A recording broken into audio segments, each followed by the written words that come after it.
Assalamualaikum warahmatullahi wabarakatuh. Alhamdulillah. Alhamdulillahi rabbil alamin. Wassalatu wassalamu ala asyrafil anbiya'i wa mursalin sayyidina wa habibina wa syafi'ina wa qurrati a'yunina wa nuri qulubina Muhammad Habibi Rabbil Alamin wa ala alihi wa sahbihi ajma'in. Allahumma salli wa sallim ala sayyidina Muhammad tibbil qulub wa dawaiha wa afiyatil abdani wa shifaiha wa nuril absari wa diyaiha wa qutil arwah wa gidaiha wa ala alihi wa sahbihi wa sallim. Allahumma ja'al sarirati khairan minal niyati wajal alaniyati salihah, amma ba'du. Al-mukarram wal muhtaram yang sama-sama kita muliakan dan kita hormati selalu, para alim, para ulama, para asatidah, penyambung lisan sekaligus penerus perjuangan Nabi kita Muhammad sallallahu alaihi wa alihi wasallam, yang kita doakan selalu mudah-mudahan para ustadz, para kiai, para ulama, para habaib kita diberikan panjang umur oleh Allah dalam keadaan sehat walafiat. Allah Subhanahu wa taala berikan kemudahan kepada beliau baik itu urusan dunia maupun urusan akhiratnya. Allah Subhanahu wa taala jauhkan beliau-beliau semuanya daripada fitnah yang terjadi di akhir zaman ini, insyaallah. Amin. Amin ya rabbal alamin. Dan juga tidak mengurangi rasa hormat kami kepada segenap para kasepuan, para ustadz, wabil khusus kepada Pak Kiai Mul dan juga Ustadz Muslih, dan juga kepada Sohibul Bait, Kang Asep Bob, dan juga segenap para pemuda yang dimuliakan oleh Allah Subhanahu wa taala. Alhamdulillah, pada malam hari ini kita masih bisa berkumpul di tempat ini untuk sama-sama mengadakan acara ngopi ngobrol perkara iman. Kang, sini Kang. Ya enggak?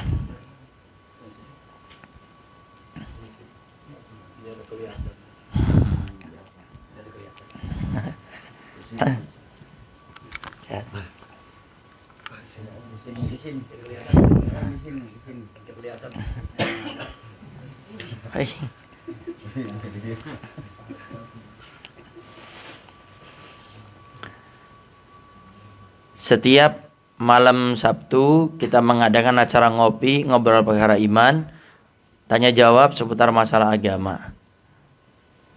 Kemudian sebelum kita masuk kepada tanya jawab, tema yang sudah kita share pada kesempatan kali ini kita membahas, yaitu tentang tema ucapan yang kadang suka terucap di antara kita, saya sih nggak ria. Jadi ini gambarannya, ada orang berbuat kebaikan, kemudian setelah itu orang tersebut mengatakan dalam kebaikan yang dia lakukan, saya ini nggak ria dengan ini. Nah, apakah diperbenarkan ucapan yang seperti ini? Jadi kadang-kadang kita berbuat kebaikan, kemudian setelah itu kita mengatakan saya sih nggak ria dengan dengan perbuatan saya ini. Apakah ucapan yang seperti ini termasuk ria atau tidak? Yang pertama, dari kalimat tersebut, saya sih nggak ria, kebaikan itu sebetulnya tidak usah diucapkan. Kebaikan itu cukup dengan kita action melakukan perbuatan. Jadi nggak usah kita pakai ucapkan saya sih nggak ria, itu sebetulnya nggak usah. Karena dengan kita menyembunyikan kalimat seperti itu jauh lebih membuat diri kita aman daripada ria. Malah kalau diucapkan bisa lebih berbahaya. Kamu nih Masya Allah ya ibadahnya. Iya, saya biasa aja, tapi ingat ya, saya kayak gini sih saya nggak ria. Nah, malah kita ngucapan itu malah sangat berbahaya. Di dalam diri kita, ingat setan itu betul-betul lincah, mudah untuk membalikan daripada amal orang ikhlas menjadi ria. Dan itu tahapannya lama sampai kita meninggal dunia. Setan tidak akan putus asa. Al-Baghdadi pernah cerita, kalau nggak salah di sini juga, ada seorang kaya, dia punya tetangga miskin, butuh modal. Kemudian setelah itu dimodali. Dia pinjam uang dimodali. Sampai subhanallah berbalik. Yang tadinya kaya jadi miskin, yang tadinya miskin jadi kaya. Akhirnya yang dulunya kaya jadi miskin, dia pingin pinjam modal. Kemudian si kata yang kaya yang sekarang ini dia mengatakan, maaf saya nggak punya modal. Saya nggak punya uang untuk menjamahkan kepada kamu. Ini kejadian sudah 8 tahun. Apa kata orang yang kaya sekarang miskin? Kamu nggak ingat dulu 8 tahun yang lalu kamu ini saya bantu loh. Kamu bisa kayak gini karena saya. Akhirnya dia punya amal 8 tahun hilang semuanya. Karena saya membisikkan beritahu sama dia bahwasanya kamu ini bisa seperti ini 8 tahun lalu itu lewat saya. Nah, sehingga yang pertama dari kalimat saya sih nggak ria, satu, jangan diucapkan. Karena dengan kita mengucapkan itu lebih mengkhawatirkan bagi hati kita, malah bisa kita punya penyakit ria. Kemudian yang kedua, kalau seandainya pun diucapkan, ucapkan 100%. Jangan ngambang. Saya sih sebetulnya nggak pengen ria. Nah, kalau yang udah ngambang bahasa gini nih, ini malah gampang kena rianya. Kalau belum ucapkan, ucapkan. Jadi saya melakukan ini sih, insya Allah saya ikhlas karena Allah. Saya nggak ria. Kalau ucapan, ucapkan, nggak usah ragu. Malah yang ragu nih setan bisa masuk di dalam hati kita. Karena sama-sama kita ketahui dan sudah kita bahas, amal ibadah itu terbagi menjadi dua. Ada amal ibadah yang terang-terangan, nggak bisa disembunyikan. Contoh, sholat berjamaah. Ada orang sholat berjamaah bisa sendirian. Hah? Ada orang bisa sholat berjamaah sendirian? Ada? Nggak bisa, paling nggak 2 orang, ada orang. Contoh lagi apa? Tawaf. Bisa tawaf sendirian? Nggak mungkin, pasti ribuan orang yang tawaf. Sehingga suatu kebaikan ibadah yang bisa memang ditampakkan, nggak bisa disembunyikan, lakukan dengan terang-terangan, nggak usah ragu. Tapi kalau amal ibadah yang bisa disembunyikan, lebih baik disembunyikan. Contoh, sedekah, sholat qiyamul lail, atau kebaikan-kebaikan yang bisa disembunyikan, itu lebih baik disembunyikan. Nah, sehingga kalau ini memang harus terang-terangan, terangkan sekalian. Ini gimana nih uang ini? Nggak, pokoknya uang ini saya berikan kepada kamu. Ikhlas nggak? Nah, biasanya ada yang nanya tuh, ikhlas nggak? Insya Allah doakan saya ikhlas karena Allah. Jadi kalau mau diterangkan, terangkan sekalian ucapkannya. Jangan, ya kan ikhlas kan nggak boleh diucapkan. Nah, ini malah riaknya masuk ntar di sini nih. Jadi jangan dibuat ngambang, paham ya maksudnya? Jangan dibuat ngambang, ucapkan sekalian. Insya Allah saya ikhlas karena Allah. Jadi sekalian.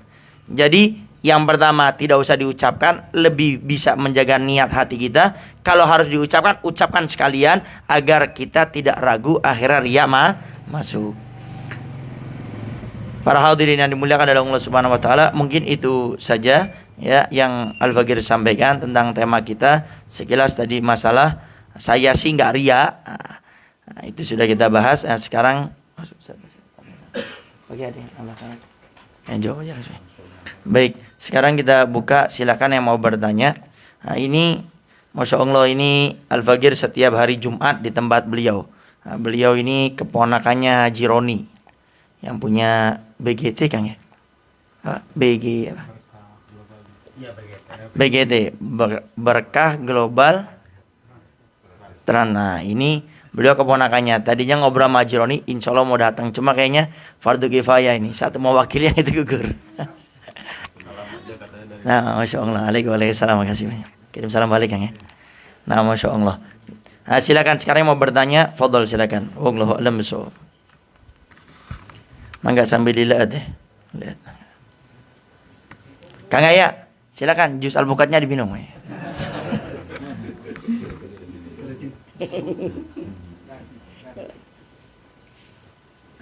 Yang duluan banyak, tapi bukan materi ya.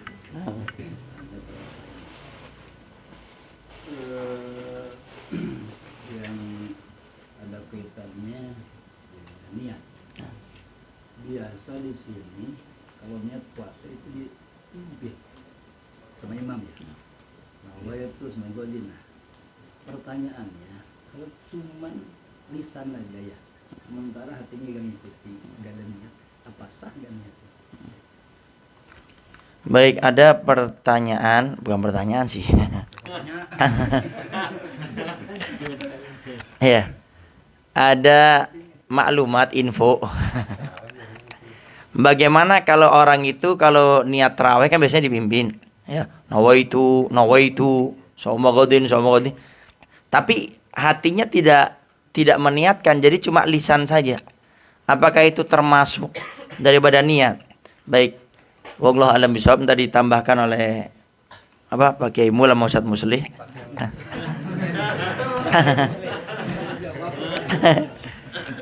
Jadi kita kembali kepada definisi niat itu tempatnya di hati. Sehingga wallahu alam bisa setahu Al-Fakir itu kalau cuma lisan ndak sah. Jadi harus diniatkan. Kalau sudah niat nggak pakai lisan nggak apa-apa karena lisan itu sunnah saja diucapkan. Kenapa? Karena niat itu tempatnya di hati. Makanya orang kalau sholat takbir dia sudah dengan lisan tapi hatinya tidak niat, dia nggak sah sholatnya. Kenapa? Karena tempatnya niat itu di hati. Sedangkan pengucapannya sunnah. Tapi sekali lagi biasanya kalau orang sudah mengucapkan dengan lisan, itu biasanya hatinya itu ngikut juga. Tapi tetap patokannya itu hati. Jadi kalau di hatinya dia tidak niat, tidak ada sah dari ibadah yang dia lakukan daripada puasa bulan Ramadan. Begitu juga dengan sholat fardu. Karena yang namanya niat itu tempatnya di hati. Sedangkan lisan, wa talaffudu biha sunnah. Mengucapkannya itu cuma sunnah. Tapi tempatnya itu adalah di hati. Nah, sehingga untuk lain kali kalau ada bimbingan tadi bulan Ramadan masalah ini, tetap di hati kita harus meniatkan. Makanya biasanya Al-Fakir juga waktu dulu masih ada orang tua itu biasanya kita di Isya habis tarawih niat itu biasanya kita sebelum imsak kita disuruh niat lagi. Nah, barangkali ada mungkin kelupaan itu. Nah, sehingga intinya itu tempatnya di hati, ada mulisan sunnah. Sehingga kalau diucapkan lisan tapi hatinya tidak meniatkan tidak sah. Nah, wallahu a'lam. Tambahan.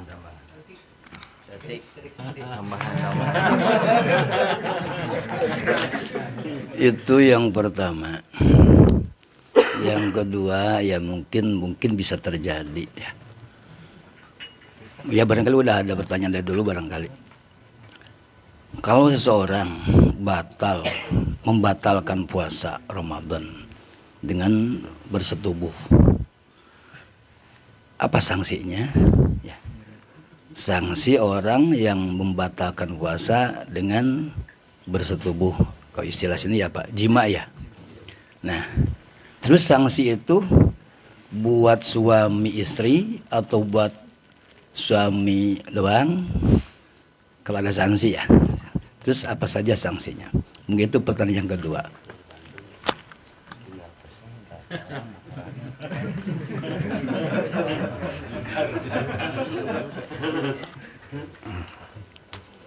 Keun eta mah kade jauhna panderi. Jadi mah nambihan tadi dina masalah niat. Memang dina sapali keterangan emang ngati-ngati itunya. Jadi cenah ge upama urang teu diniatan tina tas taraweh lah istilahna mah bising poho henteu niat akhirna gugur puasana teu sah. Nah, kadang-kadang kan ari rek sahur teh kanang-kanang teh niat sok poho. Jadi mah diutamakeun ka para pemuda-pemudi. Jadi intina dikudukeun salat tarawih teh nyaeta intina mah tah sing tiasa milu niat di awal atanapi syukur-syukur tadi keterangan pada maghrib emang alus tanya buka niat deui gitu. Itu ngajaga milih poho. Terasna no tadi teh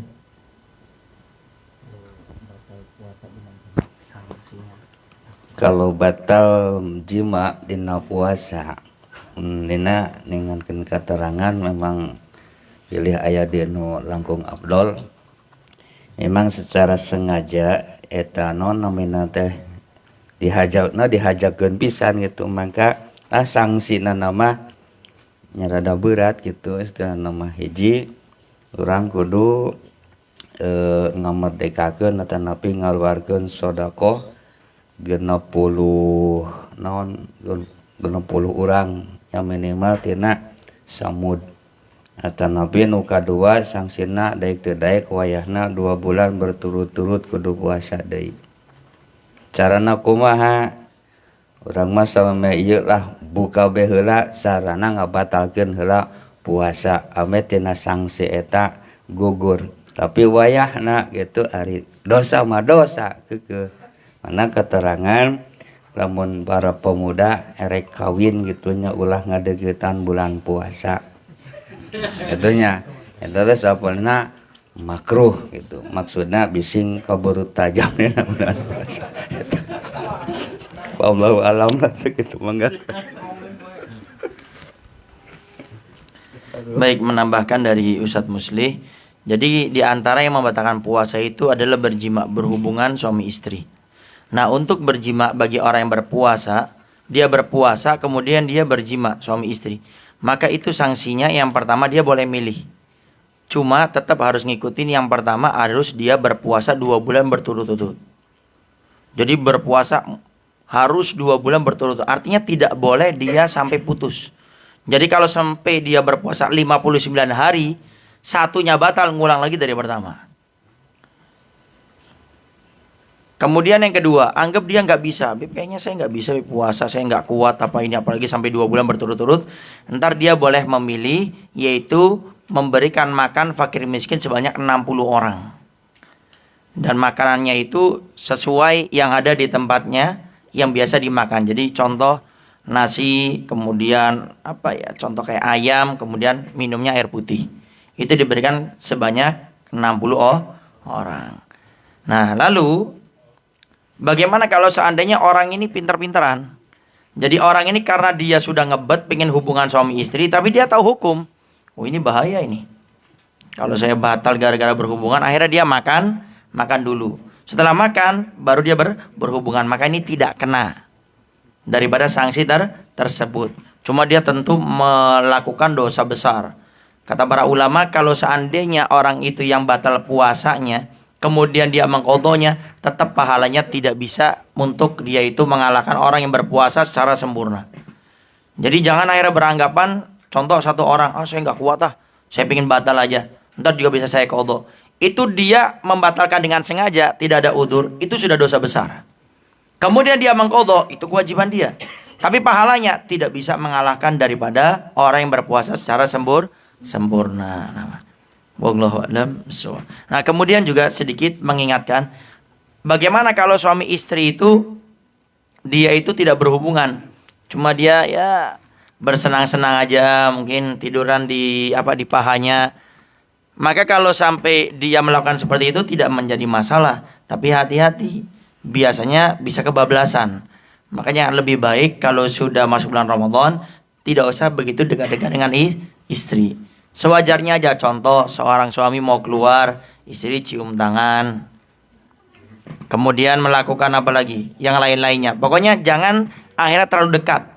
Karena itu ntar bisa dikhawatirkan akhirnya sampai akhirnya baru berhubungan. Wallahu a'lam bishawab. Nah, kemudian adapun sanksinya,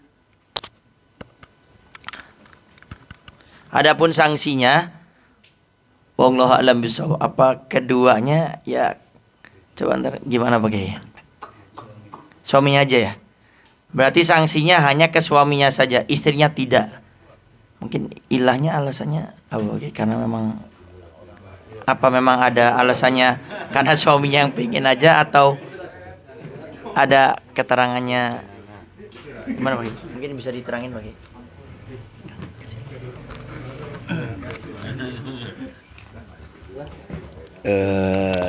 Kenapa sanksi pada suami?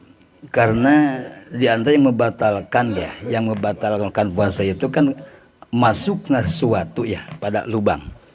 Jadi istri itu batalnya bukan bersetubuhnya, karena kemasukannya. Kalau suami ya gak kemasukan, justru ya itulah.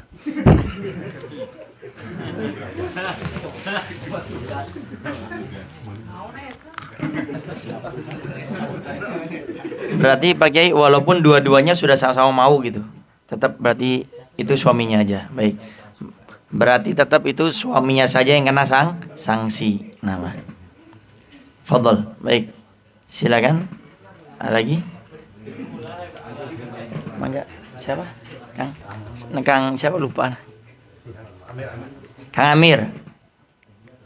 Ada yang mau ditanyakan Kang Amir? Bas.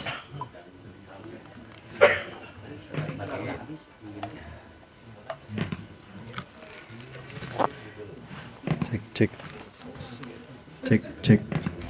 Assalamualaikum warahmatullahi wabarakatuh. Sebelumnya terima kasih Habib udah ngundang saya, dan sebenarnya Pak Haji juga diundang. Tapi karena mungkin tadi ada sedikit lembur jadi udah beristirahat, jadi menitipkan salam aja untuk Habib dan para semua akang-akang dan bapak-bapak di sini. Izin bertanya. Jadi sebenarnya tadi pagi udah mau nanya, cuman karena keterbatasan waktu. Ini tentang bersyukur. Jadi dari dulu ya mungkin saya atau rekan-rekan semua pernah mendengar ketika kita melihat, salah satu contohnya aja, melihat orang yang mungkin fakir miskin atau ya orang yang pengemis lah bisa bilang gitu. Ketika kita melihat itu, dan kita pasti ya, kalau saya sendiri misalnya dari orang tua saya gitu memberitahu, nah kamu harus bersyukur karena kamu tidak seperti dia gitu, yang harus minta-minta di jalan atau gimana, sedangkan kamu bisa ya ada di level ini gitu.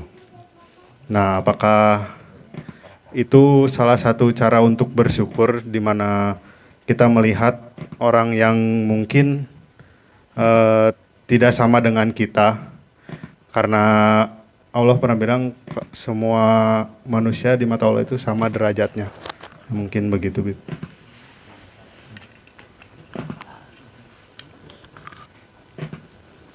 Baik, ada pertanyaan seperti ini. Bagaimana kalau seandainya orang tua ngajari kepada anaknya tentang rasa bersyukur? Nah, kamu ini harus bersyukur. Kamu ini saat ini hidup kamu tidak seperti orang yang ada di pinggir jalan atau orang yang minta-minta. Nah, kalimat yang seperti ini, apakah ini diperbenarkan menjadikan ajaran orang tua untuk mengajari anaknya untuk bersyukur? Sedangkan di mata Allah itu semua hambanya sama. Baik, kalau dilihat dari segi pelajaran, itu termasuk pelajaran. Jadi itu diperbolehkan, tidak menjadi masalah orang tua mengucapkan seperti itu. Tapi ingat, harus ada penegasannya. Mengucapkan itu bukan untuk menghinakan, tapi mengambil pelajaran, iktibar. Tapi kalau mengucapkan itu untuk merendahkan, itu yang dilarang dalam agama. Nah, kamu ini masih enak kayak gini, coba lihat tuh orang miskin gini nih. Jadi kalau mengambil ucapan tersebut dengan hikmah, dengan iktibar, mengambil pelajaran, tidak menjadi masalah.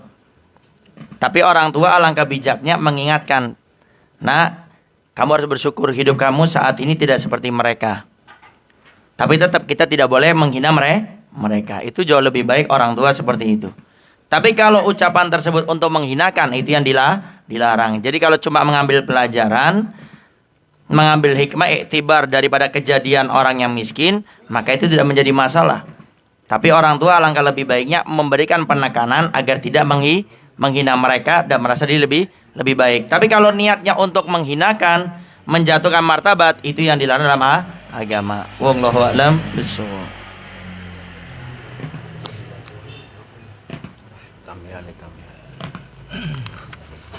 Sekedar tambahan ya.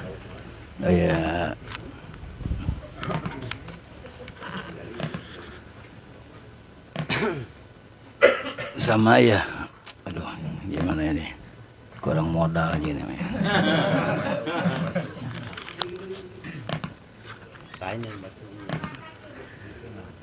Dari colokun. Baterainya. Ini kan ada semacam ini ya. Kalau urusan agama itu dilihatnya kan yang di atas ya. Nah, kalau urusan dunia dilihatnya dari yang di bawah. Ya kalau kata orang tua seperti itu, iya, kita bersyukur dikasih duniawi seperti ini, dia seperti anak jalan yang minta-minta. Itu nggak apa-apa, tidak apa-apa. Cuman yang dipandang Allah itu bukan masalah kaya raya, bukan masalah fakir miskinnya, tapi yang dipandang Allah itu adalah takwanya.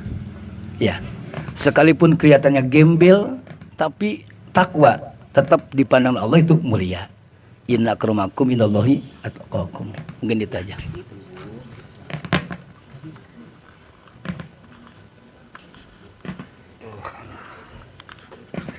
Jadi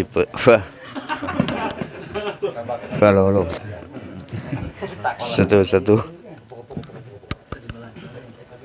Gara-gara kesini ya jadi gini. Oh, gara-gara iya. Ya, Aisyah lanjut ya, Umar jawab kan. Jadi pertanyaanna sami keterangan anu di non diterangkan ku Al Habib sareng ku Guru Sim Kuring. Jadi masalah pengati-ngati memang kedah gitunya. Jadi Gusti Allah mah tadi ge teu mandangkeun gantengna, kayana, tapi bakal ditingali tina katakwaanana. Paling takwa di sisi Allah yaitu paling dipikat cinta ku Allah. Geus tak gitulah udah apa-apa lah. Pakai kalungnya itu gerbang. Tutup aja. Kayak alasan mana keur wudun itu gerbang mah barunya. Jangan wudun. Baik. Jadi Kang Amir paham ya, kurang lebih gitu ya. Jadi intinya kalau cuma mengambil pelajaran itu tidak menjadi masalah. Cuma kalau sudah menghinakan itu tidak diperbolehkan. Karena tadi Pak Kiai sudah menjelaskan Pak Kiai Mul bahwasanya Allah tidak melihat casing kita, tapi yang dilihat adalah hati kita. Tapi jangan salah paham. Kalau gitu saya jadi gembel aja enggak apa-apa, Beb. Yang penting saya bertakwa, jangan. Akhirnya takutnya salah paham, ntar akhirnya di sini ada yang pura-pura jadi gila, jadi gembel. Ya. Baik ya. Nah, fadhol, silakan yang lainnya. Nah, Kang Tata. Maka Kang Tata. Ini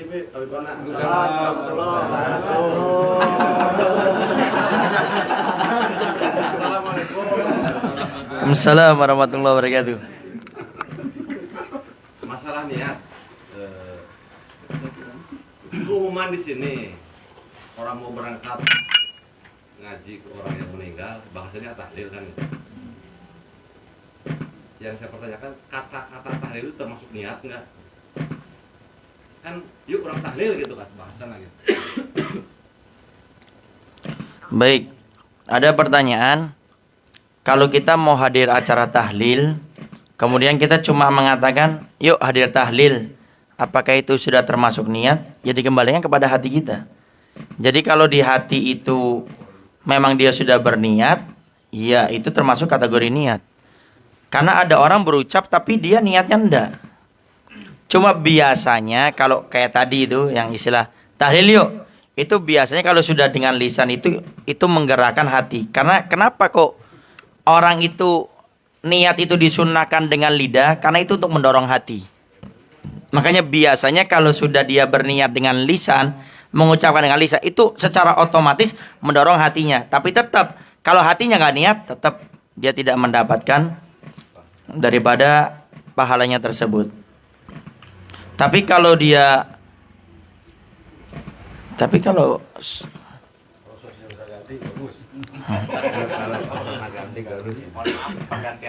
nah, baik. Jadi intinya kalau dia tidak berniat, maka itu tidak ada pahalanya. Tapi kalau sudah dia dengan lisan itu mendorong niat, maka tetap mendapatkan pahalanya.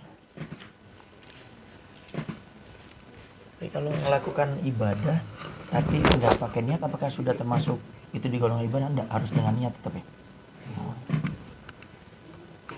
Di break sekedik sambil dilihat mangga. Kang Uyak yang ke Ciwaru capek subuh mangga dilihat. Nah, habis.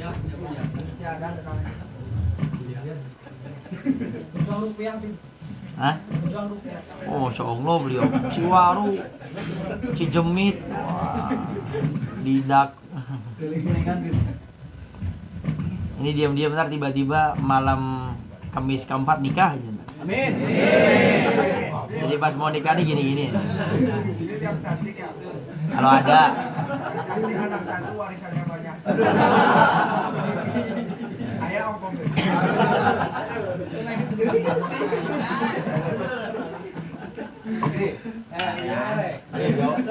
Ya, jawabannya non ya, jawabannya ngaca.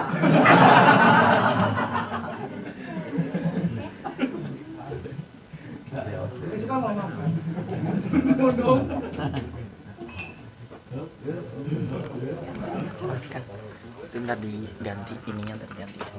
Siapa yang ganti? Ntarnya kamu ganti.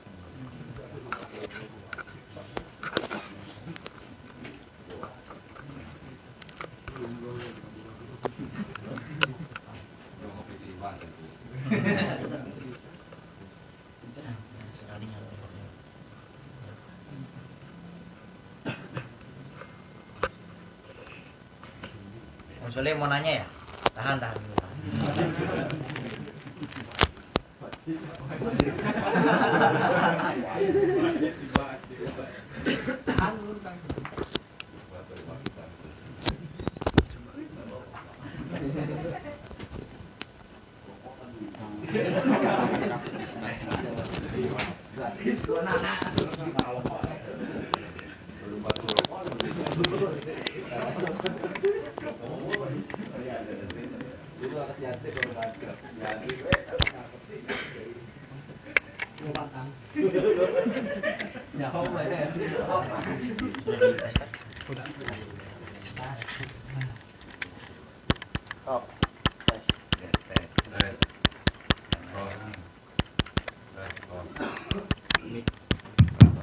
Bismillah, bismillah. Bismillah. Kang apa? Lupa. Kang Uya. Kang Uya. Ngaca.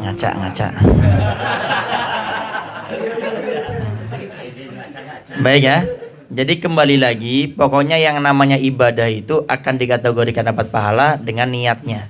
Sehingga kalau cuma dengan lisan tidak ada pahalanya. Cuma memang biasanya kalau sudah lisan itu mengucapkan, itu hatinya itu ikut terdorong dari hal tersebut. Tapi kalau dia lisan mengucapkan hatinya enggak, maka tidak dapat pahala. Kenapa? Innamal a'malu binniyat. Segala sesuatu tergantung nih niatnya. Wa innamal likulli imri'in ma nawa. Allah akan memberikan pahala tergantung nih niat hamba tersebut. Makanya Nabi juga pernah menjelaskan bagaimana orang itu beramal ibadah kebaikan, gambarnya akhirat, hadir majelis taklim, bersedekah, tapi karena dia niatnya mencari dunia bukan Allah, maka nggak ada pahalanya. Jadi niat itu menentukan daripada pahala. Nah.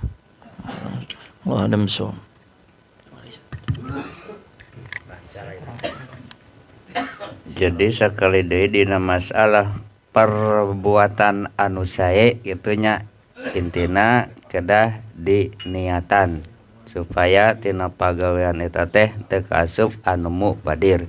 Tapi lain niat rek tahlil bae, rek kasawah ge diniatan bae gitu niat.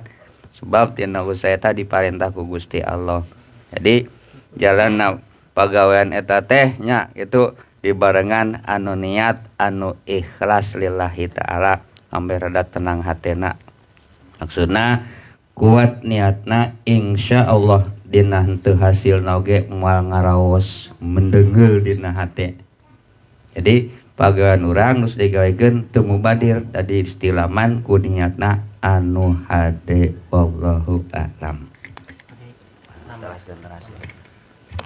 Anak Iya.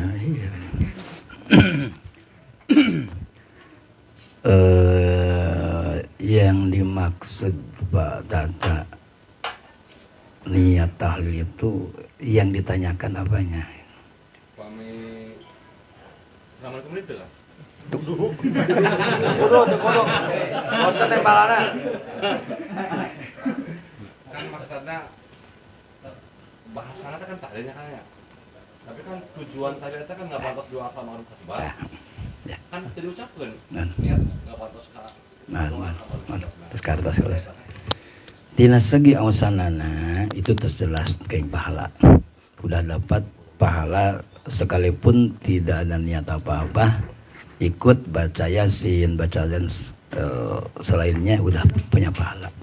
Nah, untuk menambah pahala ada hadis kalau nggak salah ya. Niatul mar'i khairun min amalihi. Niat seorang lebih baik daripada perbuatannya. Jadi kita kalau mau tahlil itu mungkin perbanyak niat. Satu perbuatan tapi kan niatnya banyak, pahalanya jadi banyak. Ya satu membantu doa. Yang kedua mungkin memberikan kebahagiaan ya. Kayaknya yang punya rumah itu merasa bunga dengan kehadiran. Diniatin hati, membungakan, memberikan kebahagiaan, kebunga pada keluarga yang ditinggalkan mati. Dan terus niat-niat ditambah niat supaya satu perbuatan karena niatnya itu banyak pahalanya. Ya kan tadi kan udah dijelaskan niatul ma'i khairun min amalihi. Niat seorang lebih baik daripada perbuatan. Perbuatan cuma satu, tapi karena niatnya niat mau baca Al-Quran, niat mau zikir pada Gusti Allah, niat kumpul-kumpul di tempat zikir, niat membahagiakan orang yang ditinggal kematian dan sebagainya. Dengan banyaknya niat itu akan banyak pahala. Mungkin itu saja. Silakan, ada lagi yang Robi. Enggak. Assalamualaikum warahmatullahi wabarakatuh.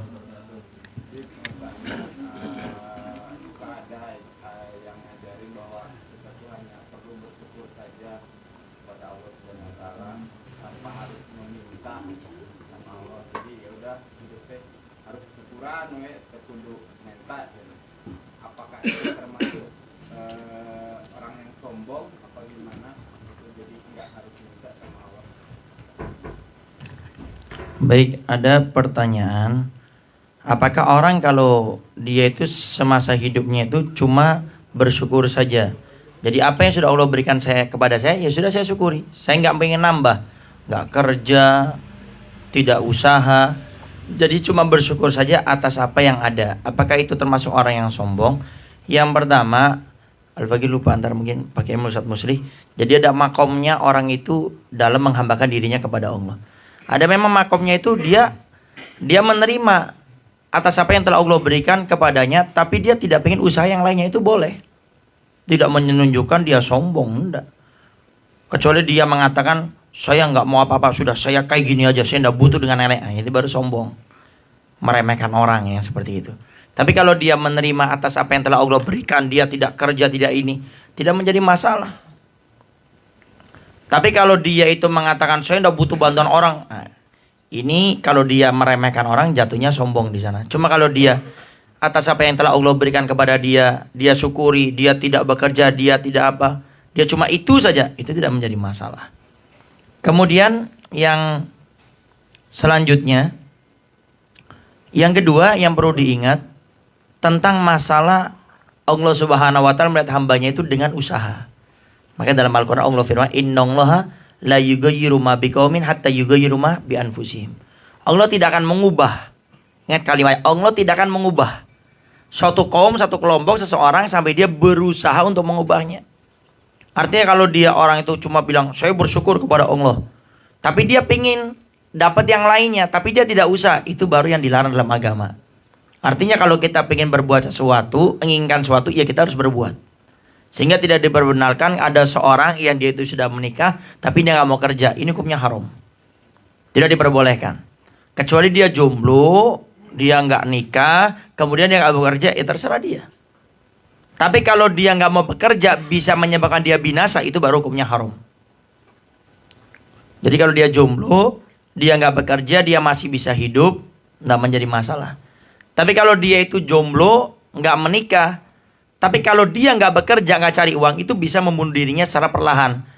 Nah itu baru yang dilarang dalam agama. Begitu juga seorang suami, kalau dia sudah menikah wajib kerja dia. Kenapa? Karena dia punya tanggungan sekarang ini. Makanya tidak diperbenarkan dengan alasan orang itu sudah menikah, dia alasan sholat berjamaah, alasan berdakwah, kemudian dia meninggalkan istrinya, tidak diberikan nafkah, itu hukumnya haram. Bahkan para ulama menjelaskan kalau ada seorang suami, dia haji rukun Islam ini, kewajiban haji, tapi istrinya ditinggal selama 40 hari, tidak diberikan nafkah, maka hajinya dia tidak diterima oleh Allah dan berdosa, cuma dapat sahnya saja kalau dia memenuhi semua syarat-syaratnya. Ya. Jadi intinya kalau seseorang itu dia itu tidak berusaha, maka Allah tidak akan mengubahnya. Karena Allah akan mengubah hambanya kalau dia berusaha. Ini kalau kita agak sedikit meninjau, ini Allah punya sifat qahar, perkasa, qadir, mampu. Bahkan dalam surat Yasin di sebelum ayat terakhir 82 ya, Allah firmankan innama amruhu idza arada syai'an ay yaqula lahu kun fayakun. Allah itu kalau menginginkan sesuatu cuma mengatakan kun fayakun, tapi perlu difahami. Jangan ada sebagian orang tuh memahami Allah kalau pengen sesuatu berarti mengucapkan kata kun fayakun, bukan itu. Paham ya? Jangan artinya tadi salah fahamkan berarti Allah kalau pengen apa-apa cuma ngomong kun, jadilah, fayakun, maka jadi. Bukan itu. Itu cuma gambaran begitu mudahnya Allah kalau pengen meminta atau membuat sesuatu mudah. Bukan artinya Allah bicara kun fayakun. Itu suatu gambaran saja. Ya. Wallahu a'lam bishawab.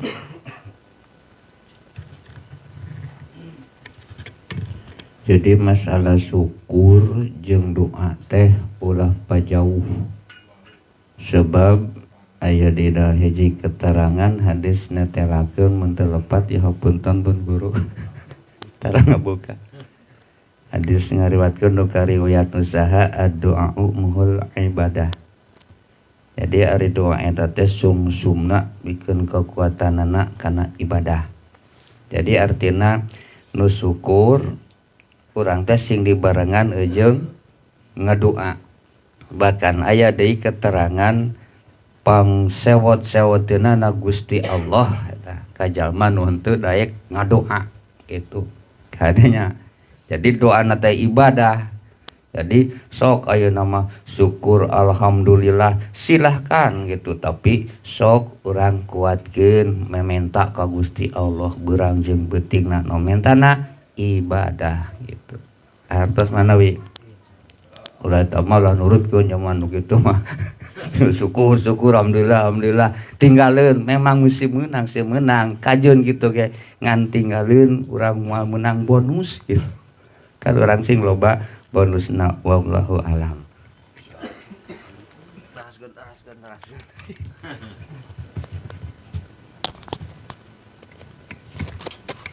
Yang Al-Baqir tangkap yang ditanyakan itu yang penting bersyukur, tidak berdoa gitu ya. Oh iya. Ada yang mengajarkan bahwa udah hidup itu gak harus meminta sama Allah udah ngerti dan harus bersyukuran apakah. Oh iya. Yang ditanyakan apa sombong nggak gitu ya. Udah tadi. Orang yang tidak berdoa itu Nabi mengatakan sombong ya, sombong. Nah, kita berdoa itu sebetulnya ibadah. Ud'uni astajib lakum. Allah itu menyuruh kita berdoa. Bahkan Allah senang jeritan suara makhluknya yang berdoa. Lupa siapa ya? Kalau gak salah 40 tahun mendoa. Ya, mendoa. Sampai 40 tahun baru dijabah. Lalu bertanya, kenapa ya Allah kok lama banget gitu. Kata Allah, ana senang mendengar jeritan doa. Jadi doa itu bukan meminta, bukan. Doa itu murni ibadah ya. Jadi kita berdoa itu niatnya ibadah melaksanakan perintah Gusti Allah. Bahkan dalam sholat kita kan diajarkan Rasul, Rabbighfirli warhamni wajiburni warzuqni. Itu kan minta rezeki. Doa itu dianjurkan, kita berdoa itu bukan minta tapi ibadah melaksanakan perintah Gusti Allah. Itu dua keuntungan, satu ibadahnya, ya duanya itu hasil ijabahnya. Kayaknya dia pasti diijabah.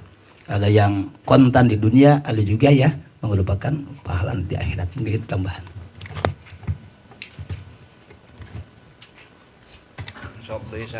Fadhol. Silakan yang lain gimana? Enggak. Ini dulu nih. Oh di medsos. Di medsos naranya akhir-akhir. Di medsos akhir-akhir.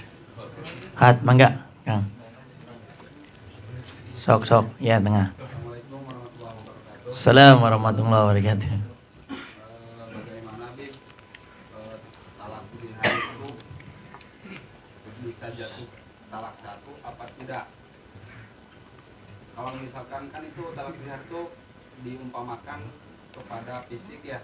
Kalau misalkan ke mata gitu.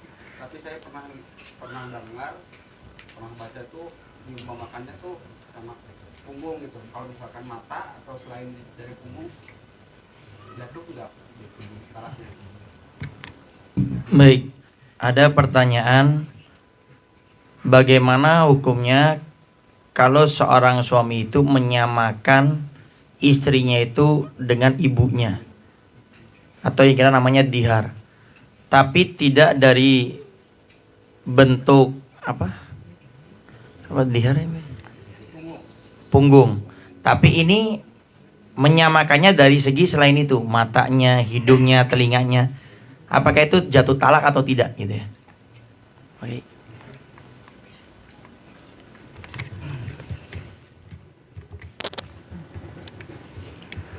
Yang dimaksud dihar itu ya menyerupakan seorang suami, istrinya diserupakan sama ibunya dalam haramnya.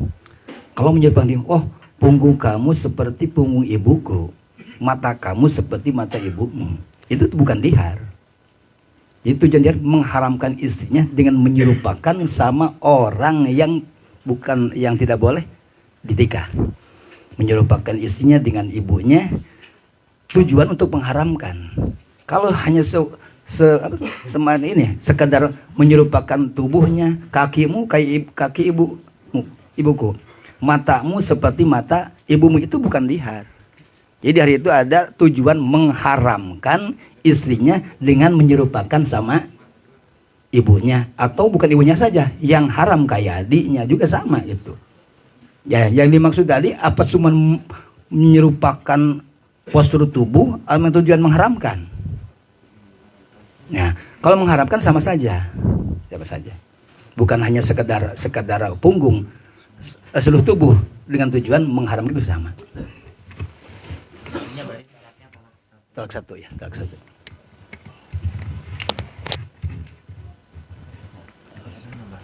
Udah. Jauh kayak dari yuk. Oh, nambah. Jadi sedikit tadi menambahkan dari Pak Kiai Mul. Jadi kaidahnya talak itu kalau tidak disebutkan oleh suami itu jatuhnya talak satu. Bukan hanya dihar, semuanya. Jadi kalau seorang suami mengatakan kamu saya cerai kepada istrinya, kalau tidak disebutkan bilangannya itu jatuhnya talak satu. Dalam Islam itu saking rahmatnya agama Islam ini kepada orang yang memeluk agamanya, itu masalah perceraian itu dikasih kesempatan 3 kali.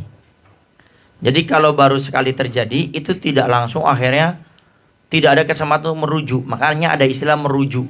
Merujuk itu diberi kesempatan, barangkali dia waktu melakukannya itu ada penyesalan apa, sehingga dia bisa merujuk lagi. Jadi intinya kalau tidak disebutkan, seorang suami cuma bilang kamu saya cerai, itu jatuhnya talak satu saja. Dan dia bisa merujuknya selama belum 3 kali sucian. 3 kali sucian itu artinya seorang istri haid suci 1, haid lagi suci 2, haid lagi suci 3. Nah sebelum masa itu masa seorang suami bisa merujuk. Jadi cuma mana kamu saya rujuk, kamu saya kembalikan lagi.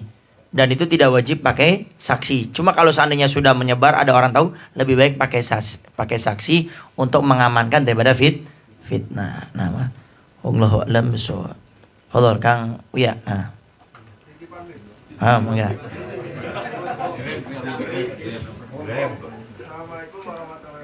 Assalamualaikum warahmatullahi wabarakatuh.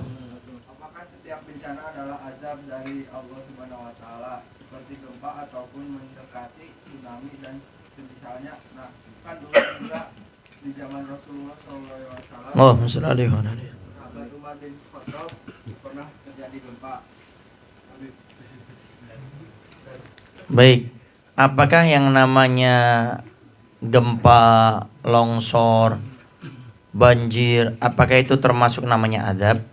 Nah, memang sebagian ada yang membedakan, sebagian ada yang menyamakan. Jadi yang namanya musibah itu umum. Jadi semuanya bisa kena, mau itu yang soleh atau yang toleh. Tapi kalau sudah kalimatnya azab, itu diberikannya kepada mereka orang yang bermaksiat kepada Allah. Kemudian setelah itu Allah murka, Allah timpakan musibah, itu namanya azab. Sehingga jangan kepedean. Ada sebagian orang tuh kepedean, hidupnya jarang sholat, puasa Ramadan enggak, maksiat terus jalan, kemudian Allah berikan penyakit kepada dia. Saya sedang diuji oleh Allah, saya sedang diangkat derajatnya oleh Allah. Itu azab namanya, bukan diangkat derajatnya. Umumnya kalau namanya musibah memang untuk menghapus dosa. Umumnya orang diberikan musibah itu tuh diangkat derajatnya. Umumnya musibah Allah ingin berikan pahala kepada dia lewat sabar. Tapi kalau orangnya jarang sholat, maksiat jalan, kewajiban enggak, itu bukan namanya mengangkat derajat, menghapus dosa. Itu Allah murka. Itu namanya azab. Jadi Allah berikan kepadanya. Dan bersyukurlah kalau kita ini diberi musibah oleh Allah, itu harusnya bersyukur. Kenapa? Allah cinta kepada kita. Baik itu musibah berbentuk penyakit, banjir, kebakaran, macam-macamnya. Kata para ulama, kalau Allah memberikan kepada kita musibah, itu Allah cinta agar kita sadar, agar kita ingat kepada Allah, bertobat kembali. Tapi kalau Allah sudah sampai puncak benci kepada hambanya, Allah biarkan dia. Hidupnya makin dibuat enak. Dia minta apa dikasih sama Allah, namanya istidraj. Jadi diberi sesuatu oleh Allah apa yang dia minta, tapi menjadikan dia lupa dan lalai kepada Allah. Ini yang paling berbahaya. Makanya jangan heran kalau ada orang maksiat. Orang itu maksiat tapi kok makin kaya ya. Dagangannya makin laris ya. Kok jahitannya, ordernya makin banyak ini. Saya kok sedih. Pak RW saya bilang jahitan kok noleh langsung.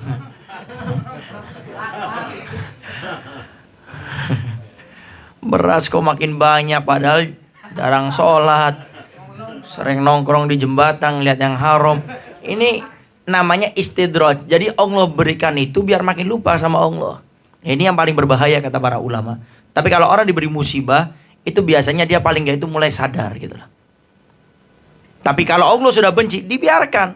Nggak sholat, kasih rezeki yang banyak. Nggak puasa, makin kasih lagi. Bahkan yang lain istrinya satu, ini 3, 4 sekalian dikasih sama Allah. Tapi makin lupa sama Allah. Gitu lah. Ini namanya istidraj nama. Wallahu a'lam bishawab.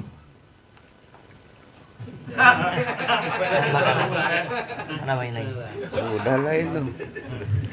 Tadi diterangkan sejelas tambahan tuh. Lah.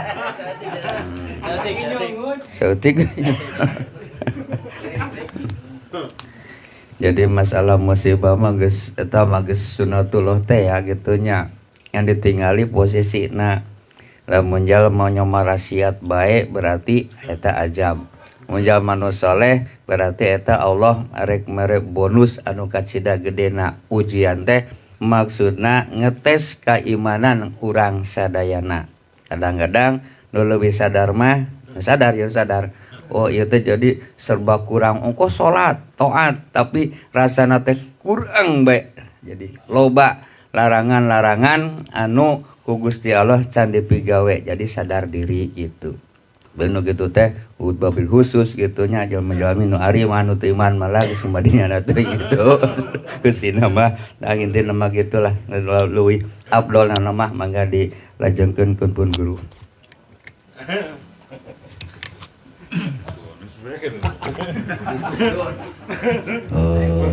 Ini nyambung masalah tadi ya Dihar. Jadi Dihar itu tidak menjatuhkan talak. Jadi kalau seorang suami anti kadohri ummi, kamu itu persis seperti punggung ibuku. Tujuan mengharamkan, maka itu sudah mengharamkan. Kalau tidak langsung menjatuhkan talak, itu kembali pada sumpahnya. Maka tidak boleh bersetubuh ya, kecuali harus ada 3. Ini kan kembali, udah diharamkan tapi tidak cerai ya, berarti kembali. Itu ada kafarat Dihar. Pertama memerdekakan budak ya. Kalau tidak mampu, itu ngasih aukis au it'amu asyrati masakin, ngasih makanan 10 orang. Kalau tidak mampu, au simithalati ayamin. Puasa 3 hari. Itu kalau tidak menjatuhkan talak. Jadi di hari itu tidak menjatuhkan talak, cuman mengharamkan. Kalau tidak segera begitu, kamu itu percis seperti punggung ibuku. Tujuan mengharamkan, tidak langsung mengatakan talak, itu berarti kembali. Dia sumpah. Makanya harus kafarat. Kalau langsung menjatuhkan talak baru jatuh talak. Jadi hari itu tidak menjatuhkan talak, cuman ada kafarat. Terus yang tadi terlalu banyak, udah jelas. Musibah. Musibah saya jelaskan tadi. Tos sudah cukup. Mangga, silakan yang lain. Fadhol Kang. Assalamualaikum warahmatullahi wabarakatuh. Tentang niat ya, kalau mau sholat kan ada yang niat diucapkan di lisan pas usolli yang pertama, terus ada niat yang diucapkan di dalam hati pas takbiratul ihram. Nah kan yang diucapkan di dalam hati terutama Allah Akbar sambil niat di sini kan kadang tuh nggak bisa tuh. Boleh nggak kalau sebetulnya niat di dalam hatinya pas baca usolli, setelah usolli baru niat di dalam hati. Sedangkan kan Kak, terus apa tuh? Imam Syafi'i kan harus pas takbiratul ihram tuh. Tapi nggak bisa, kita kan pernah mendengar ada salah satu imam bisa diucapkan di pas usolli gitu. Itu boleh nggak bisa nyatuin mazhab satu Imam Syafi'i sama imam yang lain? Assalamualaikum warahmatullahi wabarakatuh. Waalaikumsalam warahmatullahi wabarakatuh. Ntar masalah hukum di dalamnya, ntar coba Pak Ustadz Musli sama Pak Kiai Mul. Cuma berbicara masalah taklid. Jadi menggabungkan madhab satu dengan madhab yang lainnya. Itu tidak diperbolehkan kecuali dalam keadaan doruroh, yang sifatnya sesekali. Kalau sering-sering itu bukan doruroh, namanya langganan. Tidak diperbolehkan. Seperti halnya contoh yang namanya doruroh, yang sering terjadi biasanya itu masalah tawaf. Seorang tawaf itu syaratnya harus punya wudu. Sedangkan yang membatalkan wudu itu adalah seorang laki-laki perempuan bersentuhan, sehingga itu batal wudunya tanpa adanya penghalang. Bersentuhan nggak ada penghalang, batal. Sedangkan umumnya orang tawaf itu bukan cuma ribuan, sampai puluhan ribu.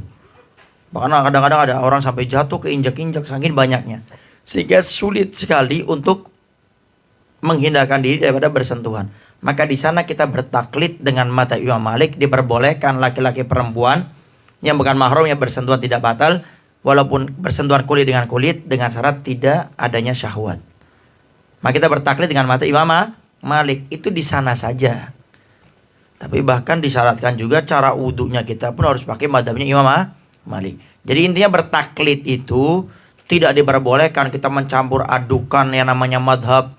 Wudhunya pakai Imam Syafi'i, kemudian batalnya pakai Imam Malik, masalah najis Imam Abu Hanifah. Itu tidak boleh yang seperti itu. Tapi kalau doruroh sesaat maka diperbolehkan. Kalau yang sering langganan itu tidak diperbolehkan. Baik. Kemudian solusi tentang masalah niat tadi. Coba kalau kita berniat dalam takbir pas Allahu Akbar, karena dalam mazhab kita Imam Syafi'i itu niat itu harus muktarinan, berbarengan. Jadi dengan pekerjaan, muktarinan bifi'lihi, harus berbarengan. Nah, sehingga caranya bagaimana? Yaitu dengan lisan dulu. Jadi dengan lisan, sebelum kita bertakbir, kita niat dulu, usolli fardhu duhri. Kalau kita sendiri lillahi ta'ala, kalau kita ikut makmuman Allahu Akbar. Itu di lisan dulu. Nah, setelah kita mengucapkan dengan lisan, baru kita bertawil Allah, kemudian kita di hati. Itu biasanya lebih mudah. Makanya kenapa disunahkan dengan lisan dulu sebelum dengan hati, itu untuk mendorong, memudahkan agar orang tersebut bisa menghadirkan dalam hatinya. Nah, sekarang bagaimana kalau seperti tadi itu ya, anggap aja ndak bisa, tapi insya Allah kalau dibiasakan, insya Allah ntar lama-lama bisa sendiri. Karena itu tidak terbiasa saja, lama-lama bisa sendiri insya Allah. Adapun yang tadi ya mencampurkan tadi, coba anak Al-Faqih kurang paham dari madhab yang lainnya. Ustaz, mesti ada nambahkan?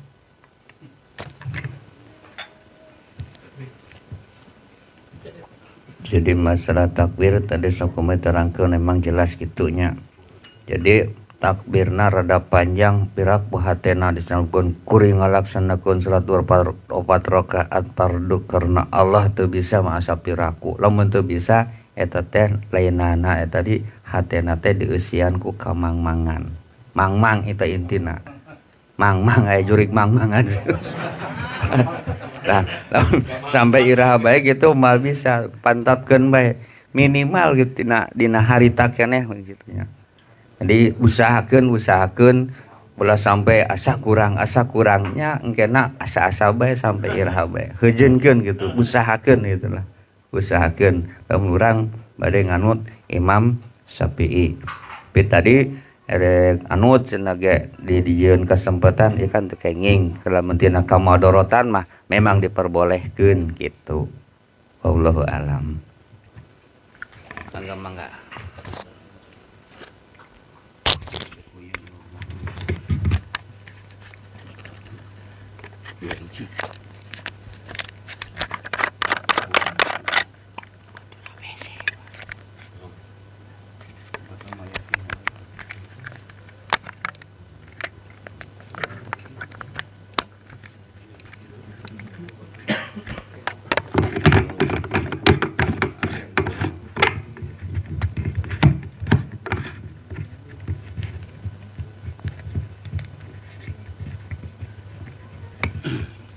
Hanya sekedar menambah ya.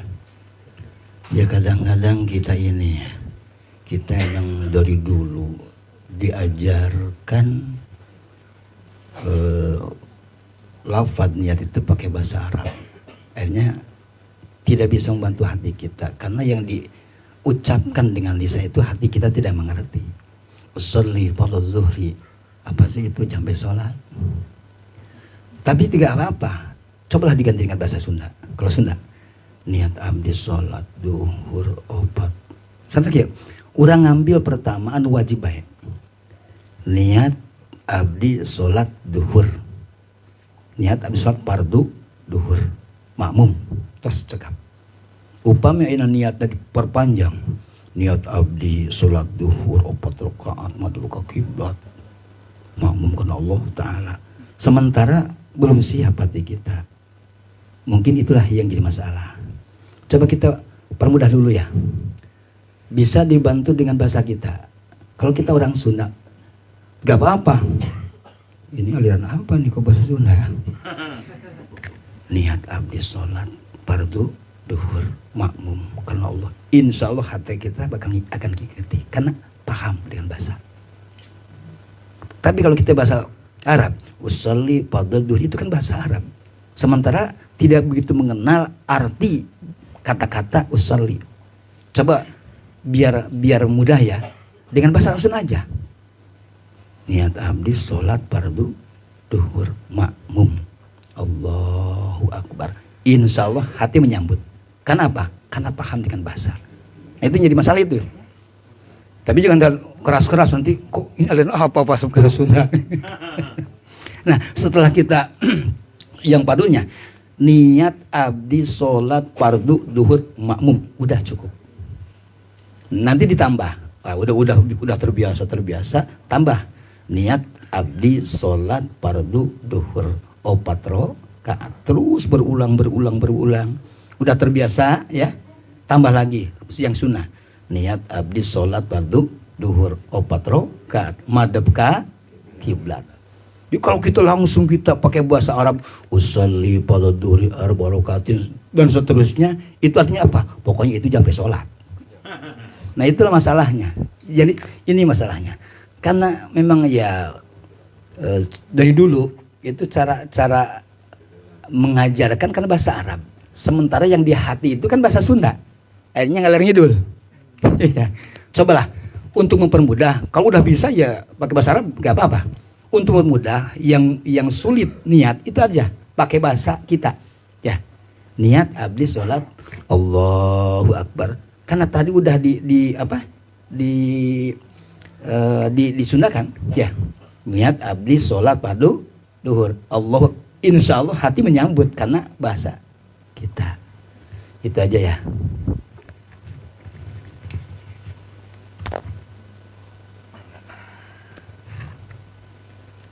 Nah, fadhal, silakan yang lainnya tanya.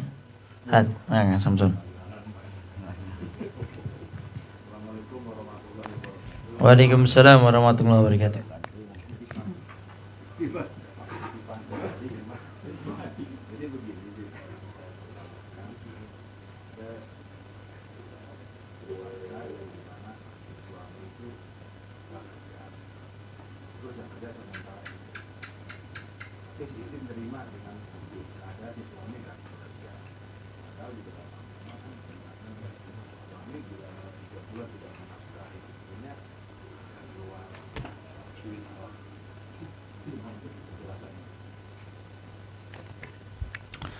Ada pertanyaan, bagaimana hukumnya kalau seorang suami yang dia itu tidak mau kerja tidak mau apa? Tidak mau ya, tidak mau kerja. Akhirnya istrinya menerima dan istri pun akhirnya mengambil kewajiban seorang suami, istri akhirnya bekerja. Nah, kalau setelah itu bagaimana kalau sampai 3 bulan tidak memberikan nafkah, dia tidak mau kerja, apakah jatuh cerai atau tidak gitu ya? Yang pertama, yang perlu dipahami bagi kita semuanya, tatkala kita menikah, kita harus tahu saya ini punya tanggung jawab. Tanggung jawab saya memang iya memberikan pendidikan agama, betul. Tapi di sisi lain saya juga harus memberikan nafkah kepada saya punya istri. Kalau seorang suami sudah berusaha bekerja, nyari kerjaan kemana-mana, kok nggak dapat, maka tidak ada dosa bagi suami tersebut. Cuma jadi masalah seorang suami ini dia nggak mau kerja, petentang-petenteng saja, akhirnya istri yang bekerja, maka itu dia mendapatkan dosa dari Allah Subhanahu wa taala. Kenapa? Karena dia tidak mau berusaha. Tapi kalau dia sudah berusaha kok ternyata tetap tidak mendapatkan, maka si istri tinggal milih, dia boleh minta cerai atau bersabar membantu keadaan suaminya. Dan ini yang terjadi di zaman Nabi Muhammad SAW itu. Ada seorang perempuan ngadu sama Nabi, ya Rasulullah, saya punya suami ini tidak bekerja, sudah tidak memberikan nafkah kepada saya selama 4 bulan. Apakah saya boleh meminta cerai wahai Rasulullah? Kata Nabi, aku berikan kau 2 pilihan. Yang pertama, kamu boleh minta cerai karena dia tidak memberikan hakmu, dia tidak melakukan kewajibannya, boleh minta cerai, nggak jadi masalah. Yang kedua, engkau bersabar membantu suamimu, maka dengan sabarmu Allah berikan surga. Kamu pilih yang mana? Lalu sahabat perempuan tersebut mengatakan, ya Rasulullah, saya pilih yang kedua. Saya bersabar membantu suami saya. Kemudian yang kedua, seorang suami juga harus memahami istri kita tuh bukan cuma butuh duit, butuh perhatian. Ada seorang suami, mentang-mentang dia kerja dari pagi sampai sore, pulang ke rumah cuma petentang kopi, susu, ini itu macam-macamnya. Kemudian setelah itu nggak pernah diperhatikan, nggak pernah diajak ngobrol. Apalagi zaman now sekarang nih, sibuk main game online, main HP. Walaupun maaf, Anda buka YouTube pengajian, ustadz kiai ulama kita, habib kita, tapi Anda punya istri itu perhatian. Jadi haramnya itu bukan karena kita melihat ceramahnya ustadz kiai ulama, bukan, karena kita tidak peduli dengan istri kita. Karena ada tuh seorang suami yang kadang-kadang petentang-petenteng bergaya gara-gara sudah kerja, istrinya dibiarin. Makanya Al-Fakir pernah bahas di majlis, istri kita tuh bukan pembantu. Istri itu partner kita menuju surga. Jadi harus kita bareng-bareng, adil, baik, perhatian. Saya pribadi, nggak usah jauh-jauh, saya lah. Ya, jangan Kang Sony mah udah biasa buat contoh. Saya pribadi contoh nih. Bukan Haji Gaul sudah biasa contoh lah. Saya pribadi. Saya pernah waktu itu ke Medan dan ke Aceh, kurang lebih 5 hari di sana. Kemudian Al-Fakir pulang, saya pulang ke rumah. Yang saya pikirkan itu cuma satu, bukan cuma sekedar ketemu saja, bagaimana saya pulang ke rumah mengkodok 5 hari yang sudah saya di luar. Saya berusaha cari hadiah untuk anak Al-Fakir, anak-anak saya yang 3, kemudian buat istri, kemudian datang bagaimana saya langsung main. Makanya Al-Fakir saya selalu mengatakan sama saya punya istri, maaf pokoknya jangan sampai entar anak-anak kita besar, dia mengatakan saya tidak pernah merasakan jalan bareng sama ayah saya, gara-gara ayah saya ini seorang ustadz, seorang penceramah. Itu selalu Al-Fakir tekankan sama istri. Makanya Al-Fakir usahakan setiap pagi wajib jalan-jalan. Setiap pagi walaupun malam dari mana wajib jalan-jalan. Karena Al-Fakir ngeliat kalau bukan pagi kayaknya agak repot. Kadang loncat sana, loncat sana. Nah sehingga para suami harus sadar istri kita itu bukan pembantu. Sehingga kita perlu perhatian, ngajak ngobrol apa ini. Mama, walaupun Anda buka ceramah Ustadz, walaupun nonton ngopi di Facebook Al-Fagir saat ini, tetap Anda punya istri, itu bukan pembantu. Sehingga harus ada tanggung jawab. Kalau tanggung jawab itu enak. Saya keluar seharian full ini. Saya punya tanggung jawab istri saya, bukan pembantu itu. Sehingga waktu datang bagaimana istri saya ini terbayarkan di luar saya seharian, saya datang bagaimana terbayarkan. Saya bawakan sesuatu. Nggak masih harus mahal-mahal. Nggak usah, Pak Jigol belikan nih motor langsung istri kasih motor. Nggak usah. Lebay. Atau Kang Sony, seharian keluar mungkin sama Al-Fagir dari pagi sampai malam, kemudian ngasih istrinya nih truk, Bu. Tapi bagaimana cara kita memberikannya dengan penghargaan. Ini yang penting, penghargaan. Walaupun maaf, cuma ngasih ini nih, apa? Cawu. Bagi ini Sunda nih pokoknya paling seneng itu kalimat Sunda tuh cuma 2. Cawu sama wayahna. Oh, itu paling seneng sih. Enak banget ngomongnya. Cawu wayahna. Ya, sekedik ya, biar witir lah. Nah sehingga kita itu memberikannya dengan penghargaan, datang kemudian kita kasih, Mah ini ada cawu, silakan Mah. Itu seneng daripada kita ngasih emas, Mas nih. Paham ya? Jadi tolong kita yang sudah menikah ya atau yang mau menikah, tolong diingat istri kita bukan pembantu. Perlu saat kita hargai. Ada kadang kita merasa punya duit, dah ayo Mah kemana nih? Restoran, makan, pilih apa saja, pilih. Setelah itu besoknya jadi pembantu lagi. Ya salam. Nah, maka perlu sekali lagi perhatian kita sebagai seorang suami. Nah, wallahu a'lam bishawab. Tadi siapa yang bertanya tadi? Kang Acong, gitu ya.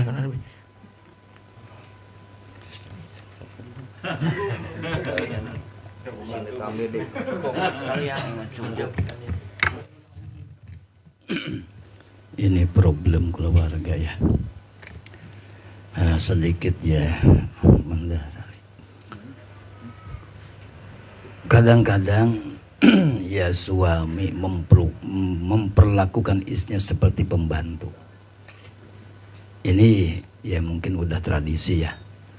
Adat kehidupan di Pulau Jawa mungkin. Kadang-kadang memperlakukan istri itu seperti pembantu. Bahkan lebih daripada pembantu. Kalau pembantu itu kerja, itu 1 bulan dapat gaji. Sementara istri tidak pernah mendapatkan gaji. Coba, maaf ya, saya ini membela istri karena saya dilahirkan sama istri.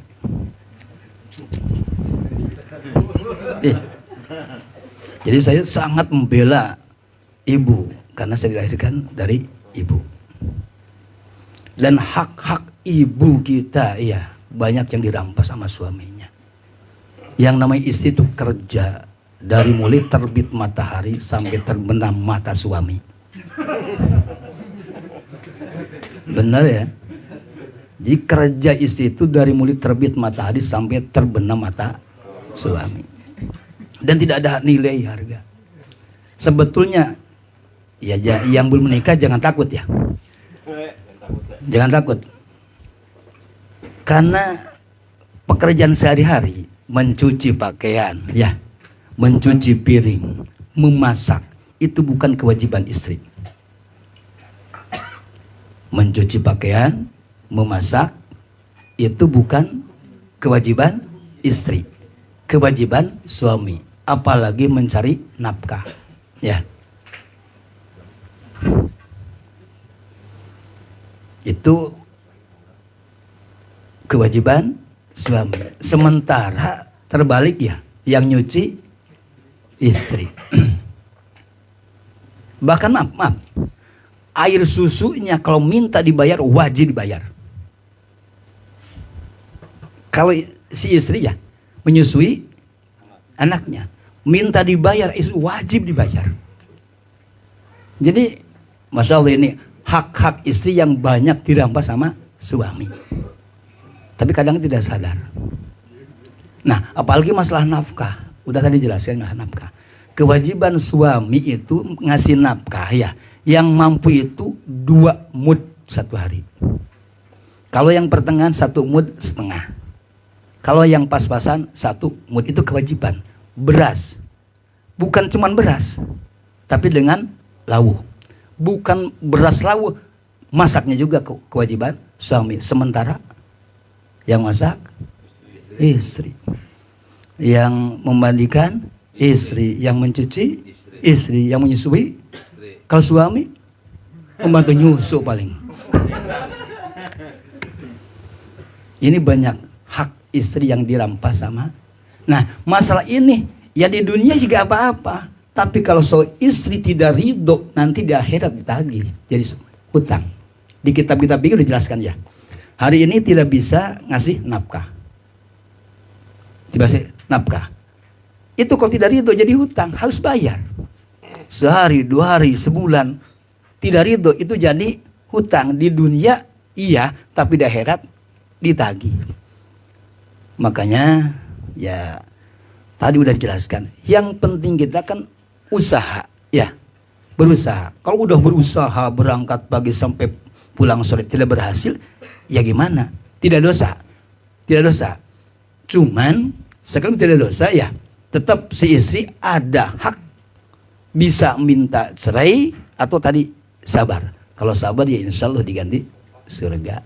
Jadi kita harus hati-hati memperlakukan istri, jangan seperti melakukan pembantu. Bahkan mendingan pembantu ada gaji ya, sebulan digaji, tapi istri kerja mulai pagi sampai malam tidak ada gaji.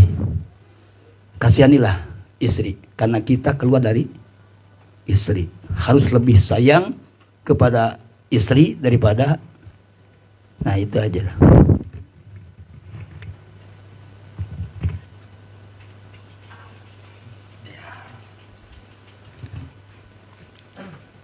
Ini para jomblo dengar nggak? Mau nikah? Itu mau nikah masih? Ya tapi antum harus bayarin tadi. Entah kalau ditagi semuanya harus bayar antum.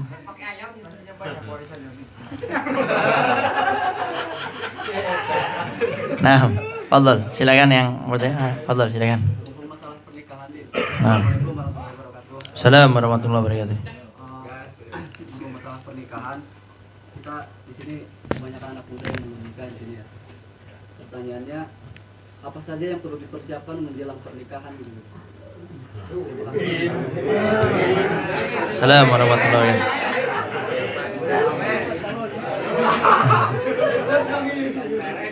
Ini makin malam pertanyaannya makin hangat. Baik, ada pertanyaan.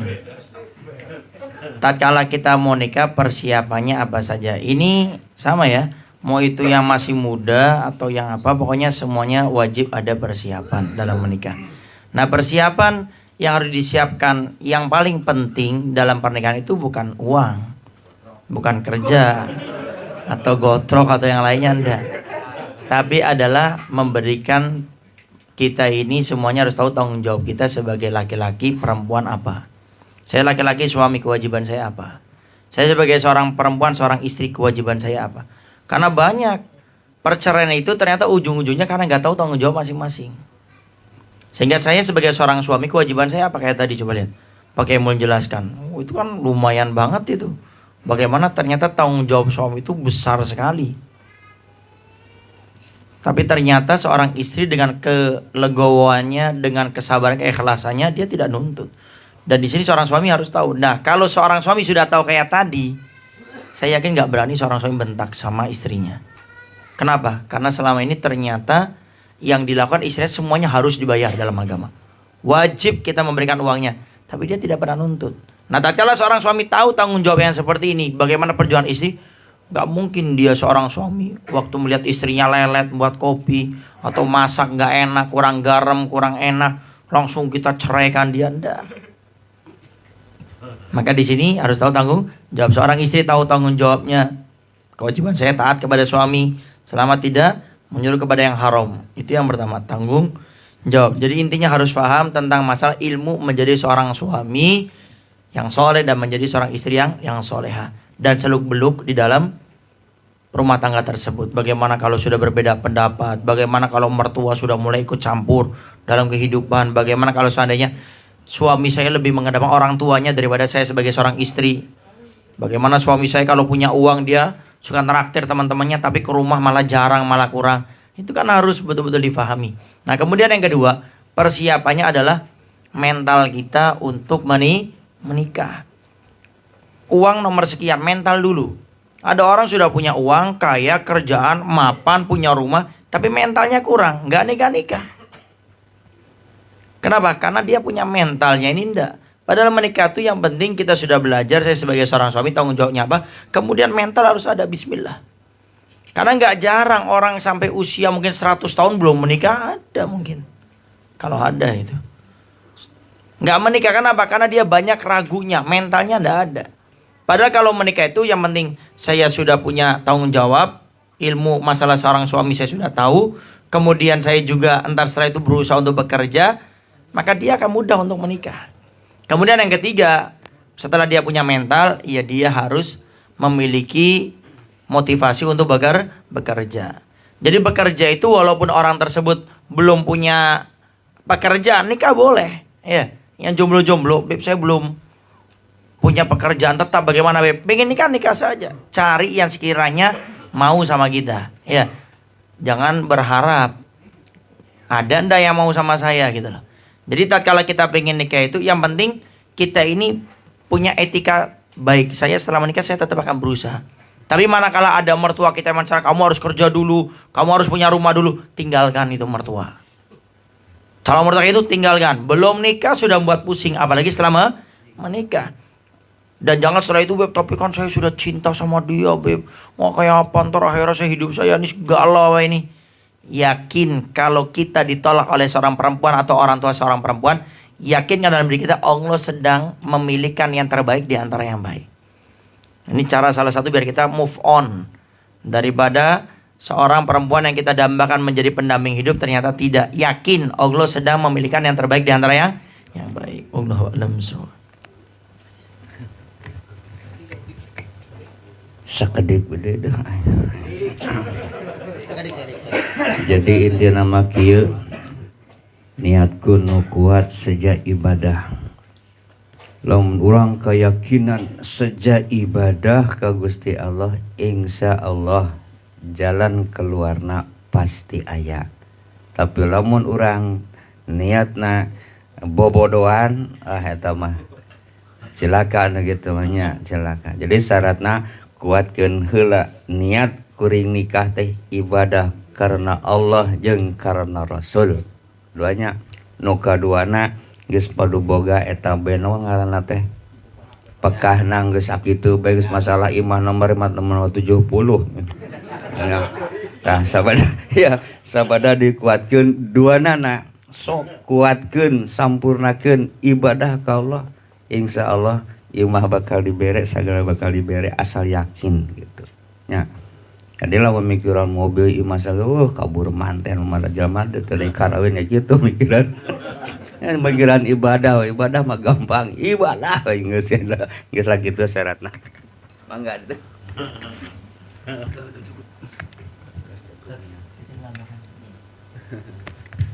Fadhol Kang. Ayo, fadhol. Assalamualaikum warahmatullahi wabarakatuh.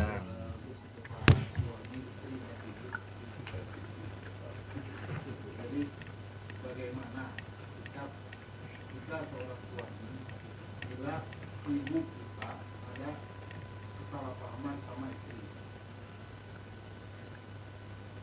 Kadang-kadang si ibu itu kan ada bahasa ibu itu gak ada bekasnya, langgeng. Tapi kalau istri itu ada istilah ada bekasnya, udah cerai aja kata gitu kan.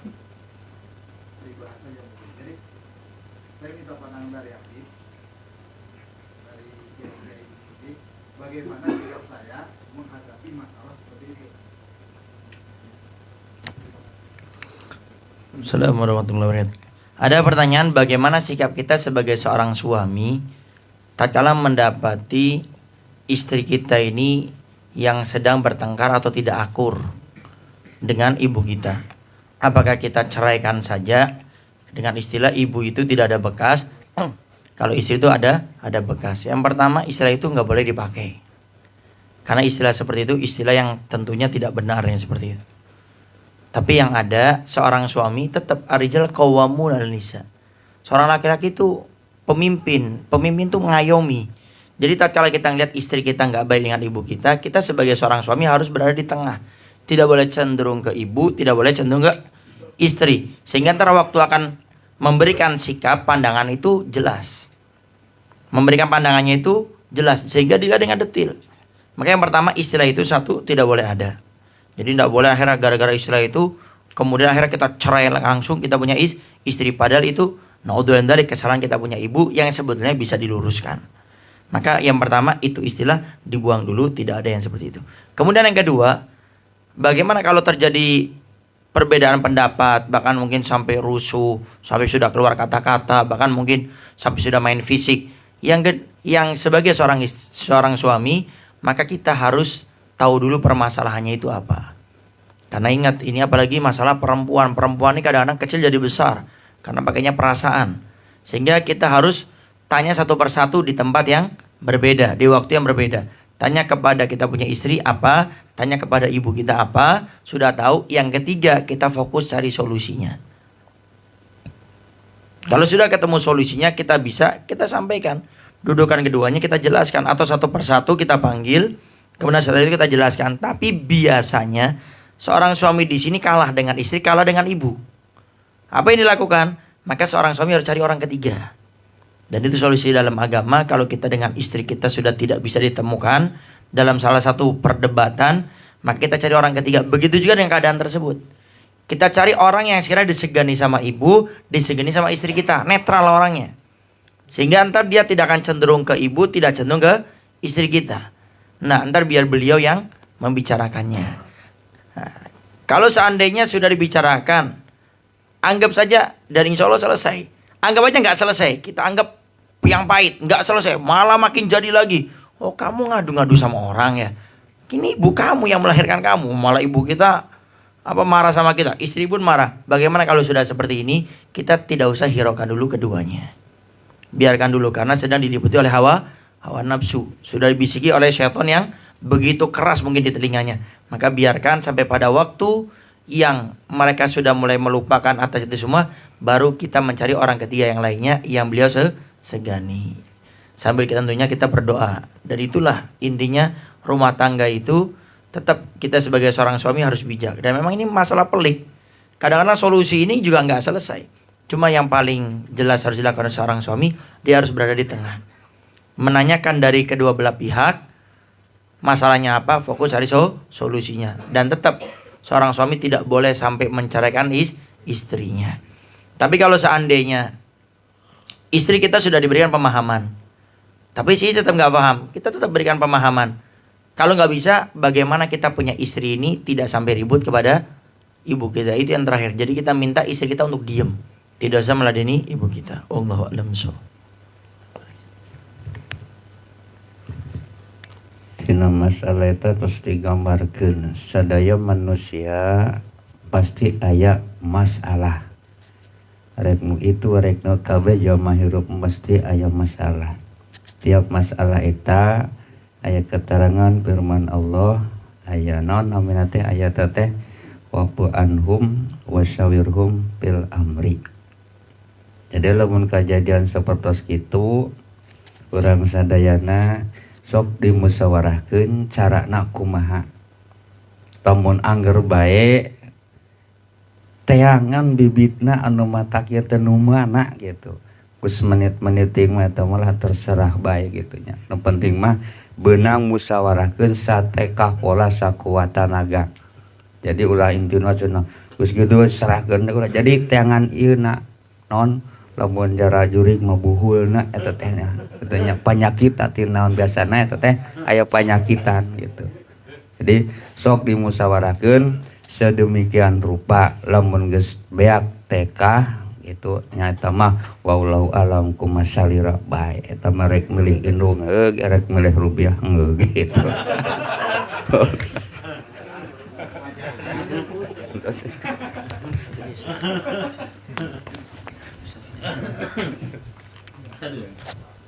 Namanya. Ambil sekedik. Wayana. Enggak. Cau ada enggak? Lagi nyusu. Sekedik. Lagi nyusul. Fadhol. Nanya. Mangga, silakan. Ayo, dulu Kang Asep dulu. Yang belum nanya. Mangga. Kewajiban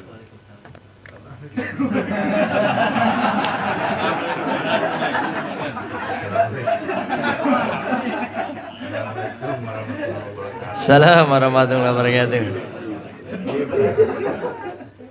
kewajiban laki yang sudah menikah terhadap orang tua. Ada pertanyaan, kewajiban seorang laki-laki yang sudah menikah kepada orang tuanya ada atau tidak, apa saja, gitu ya, Kang Asep.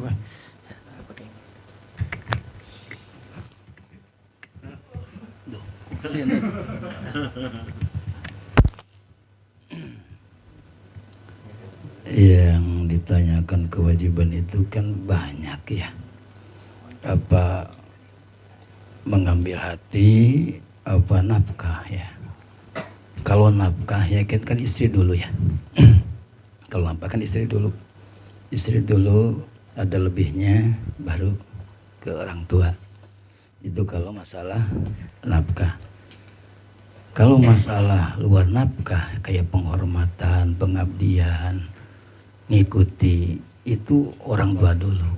Jadi istri nomor 2. Jadi yang harus diikuti orang tua selama pepatahnya yang benar, kan gitu. Kalau masalah kewajiban nafkah itu kan istri dulu ya. Istri dulu, anak kita yang kecil yang belum mampu, ada lebihnya baru orang tua. Kalau untuk masalah perasaan hati ya, masalah penghormatan, kalau pilih-pilih yaitu orang tua dulu. Itu aja ya.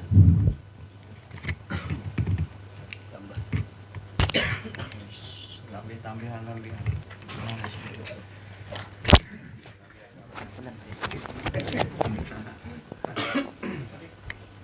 Mana?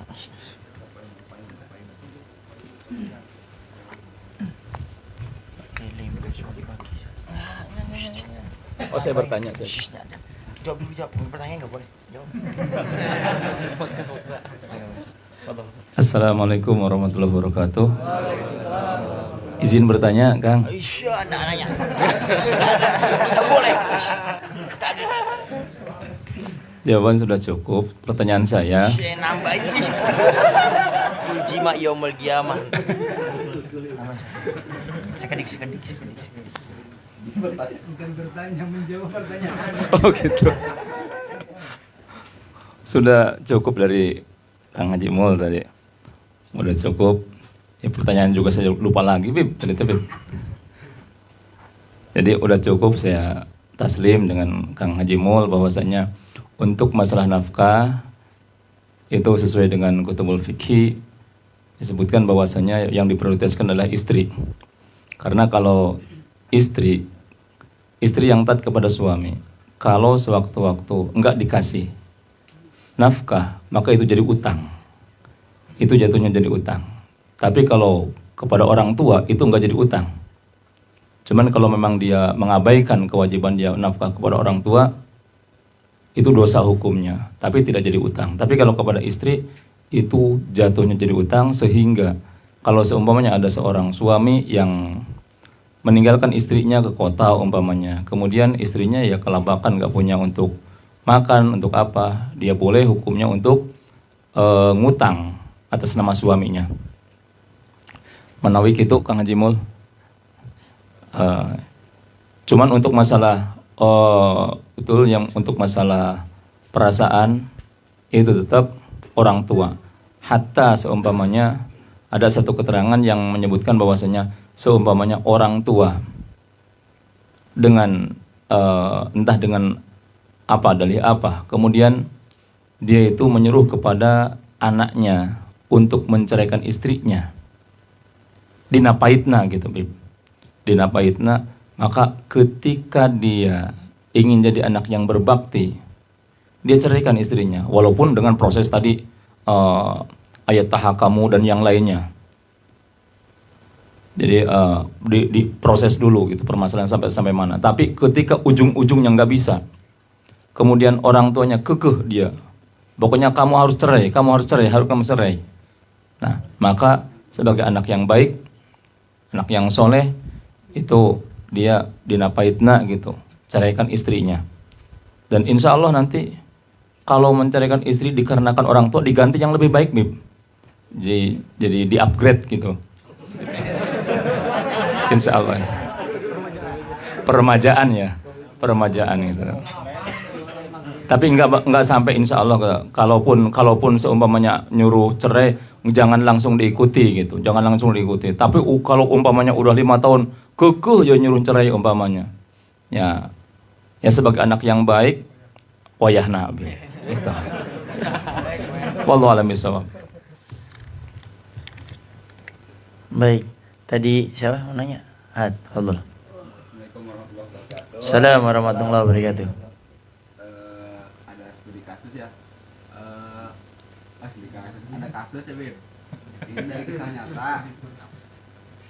Misalkan ya ada seorang suami istri yang sudah menikah, tapi si suaminya itu nikah lagi tanpa sepengetahuan istri yang pertama.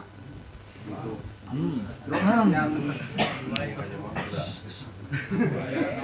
Terus si suaminya itu yang nikah yang keduanya teh beda agama. Nah, setelah menikah terus punya anak, si istri yang pertama baru tahu bahwa si suaminya itu udah menikah lagi gitu. Nah, sedangkan si anak yang dari istri keduanya tuh udah umur sekitar 8 tahunan. Nah, bagaimana hukumnya seorang suami yang menikah beda agama dan istrinya gitu, status istrinya boleh cerai lagi atau kumaha gitu. Dan status anak dari pasangan keduanya gitu, gimana? Baik, ada pertanyaan bagaimana mungkin yang kita potong-potong pertanyaannya. Bagaimana hukumnya kalau seorang suami nikah tanpa izin atau tanpa sepengetahuan istrinya? Sah atau tidak, boleh atau tidak gitu ya. Kemudian apakah sah seorang suami yang menikah lagi tapi beda agama? Ya. Kemudian yang ketiga, bagaimana anak yang terhasilkan dari nikah beda agama? Apakah itu menjadi anaknya ataupun tidak? Kemudian apakah seorang suami tersebut, seorang ayah tersebut, suami tersebut, apakah wajib memberikan nafkah kepada anak yang terlahirkan daripada menikah beda agama gitu ya. Nah, Sofitri. Lanjut lagi.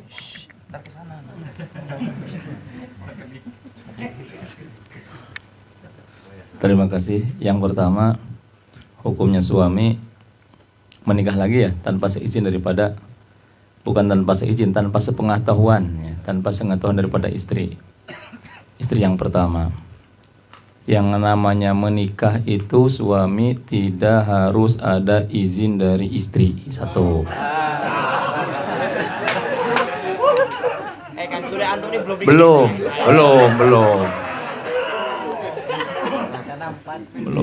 Jadi yang jelas tidak ada syarat suami ketika menikah lagi harus mendapatkan izin dari istri. Karena kalau nunggu izin dari istri, kapan datang izinnya kan gitu. Ya Pak Haji Gaul ya. Ya. Kawas nuwani bae Pak Haji Gaul. Ya. Kemudian yang penting, jadi di dalam pernikahan itu yang penting, yang istri yang pertama itu dicukupi semua kebutuhannya, nafkah dan yang lainnya. Kewajiban sebagai seorang suami dicukupi kepada istri, maafi muskilah, enggak masalah, no problem. Jadi untuk menikah lagi. Cuman masalahnya nyali, masalahnya biasanya. Kiai juga suka ngomong poligami halal, sunnah. Gaduh, ajeng modal mah aya, ngan kawani teu aya gitu. Biasana. Gitu. Oh gitu. Jadi banyak kasus yang seperti itu. Kemudian jadi terlepas menikah dengan dengan apa gitu. Nanti kalau urusannya menikah dengan orang yang non muslim, mempunyai non muslim, ini pertanyaan yang berbeda, jawaban yang berbeda. Yang keduanya, bagaimana hukumnya? Udah, saya yang pertama aja. Ntar biar ke sana borongan. Iya, nanti Beda, ntar susah jawabnya. Ntar selesai. Ntar jawabnya selesai. Kemana yang kedua tadi? Oh, nikah beda agama. Nikah beda agama. Nikah beda agama itu ada aturannya ya, ada aturannya. Kalau nikah beda agama itu kalau dengan yang kitabiyun itu artinya yang agamanya agama samawi seperti Yahudi, Nasrani, itu kalau memang ini maaf nanti kalau salah Kang Haji Mul mohon dikoreksi. Kalau memang di dalam agamanya tersebut, agama samawinya tersebut itu yang belum ada perubahan, maka itu hukumnya diperbolehkan asalkan yang laki-lakinya muslim, kemudian yang non muslimnya itu yang perempuan gitu. Nah, kemudian kalau seumpamanya terbalik umpamanya, walaupun dengan kitabi yang masih asli, kemudian dia itu yang perempuannya itu muslimah, yang laki-lakinya itu kafir, maka itu hukumnya tidak boleh. Karena tetap nanti yang dimenangkan gitu kan ar-rijalu qawwamuna 'alan nisa. Yang dimenangkan ketika ada apa-apa itu laki-laki sebagai kepala rumah tangga.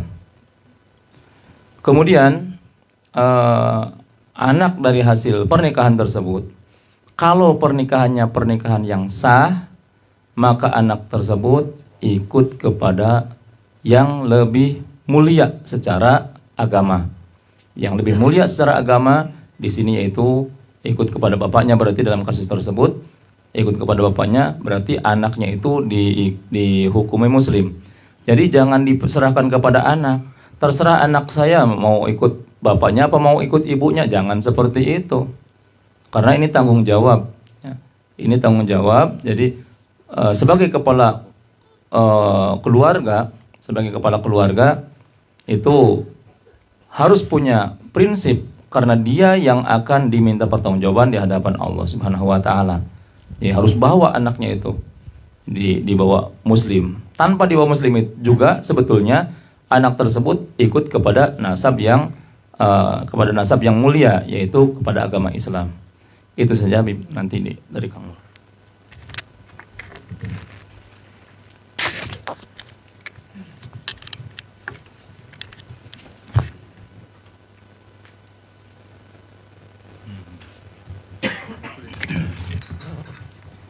Ini pertanyaan kan bukan pertanyaan khayalan ya, tapi kejadian.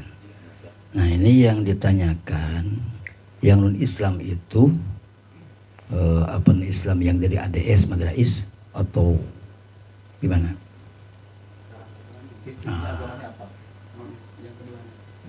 Enggak kan gini, di kita kan di Kuningan ya, ada Nasrani yang dari dulunya Nasrani, ada juga yang lari dari ADS, murtad kan ya, murtad. Kalau dilihat dari itu, untuk sekarang kayaknya tidak sah ya menikah orang Muslim dengan orang sekalipun Nasrani.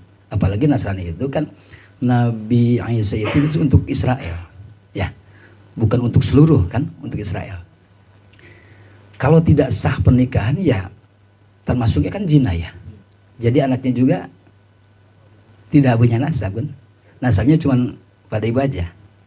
Kalau dilihat dari segi agama, karena agama ini kan dari ADS ya, ADS kan dari Madrais ya, orang Muslim pindah ke ADS karena tidak disahkan, akhirnya larinya ke Katolik ya, Katolik. Berarti kan termasuknya dari murtad dulu ya. Tidak sesuai dengan aturan yang tadi ya, bukan termasuk kitabi yang sah pernikahan, dalam arti pernikahan juga tidak sah. Karena tidak sah itu termasuknya kan zina. Berarti anaknya bukan anak kan. Jangankan beda agama, sekalipun satu agama, tidak zina kan tidak ada nasab sama bapaknya. Mungkin itu aja. Tapi mungkin yang ditanyakan di perjelas lagi kan, ketika kondisi seperti itu, anaknya agamanya apa?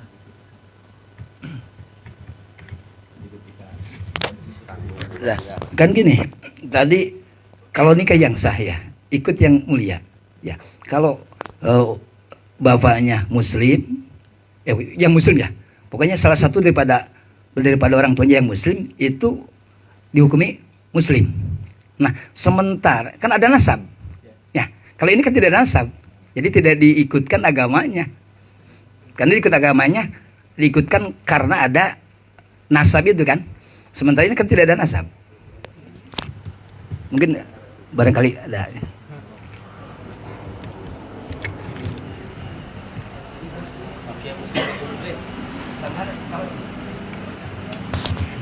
Ya mungkin ditunggu sampai nanti, sampai balik ya. Kalau baliknya tetap ngikuti apa? Ibunya udah jelaskan itu. Kalau udah baliknya ya muslim, mungkin muslim dari mulai balik itu ya.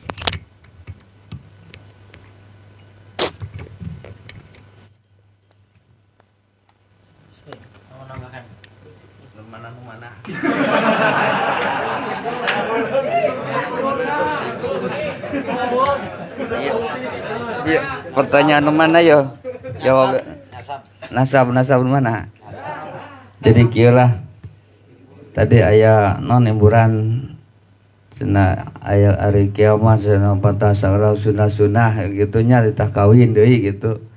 Tapi biasana beureun kiai mah saeutik dosa. Nah, dalam mun loba dosa nama insya Allah karawin deui. Sebab naon? Ku kawinna ieu tiasa ngahapus dosa. Ada ulah diturutannya. Ya keterangan kan. Jadi urang neangan naon dina usaha kasab sagalana eta teh tiasa mupus dosa. Maka lamun jadi lalaki geus kawin hees ngandengan laki eta kudu ditakol kitu. Hartosan we. Tah dina pendapat nu tadi memang leres tadi ranu disaurkeun ku pun guru kuring segitu we wallahu alam. Sautik nah. Jam 11 euy.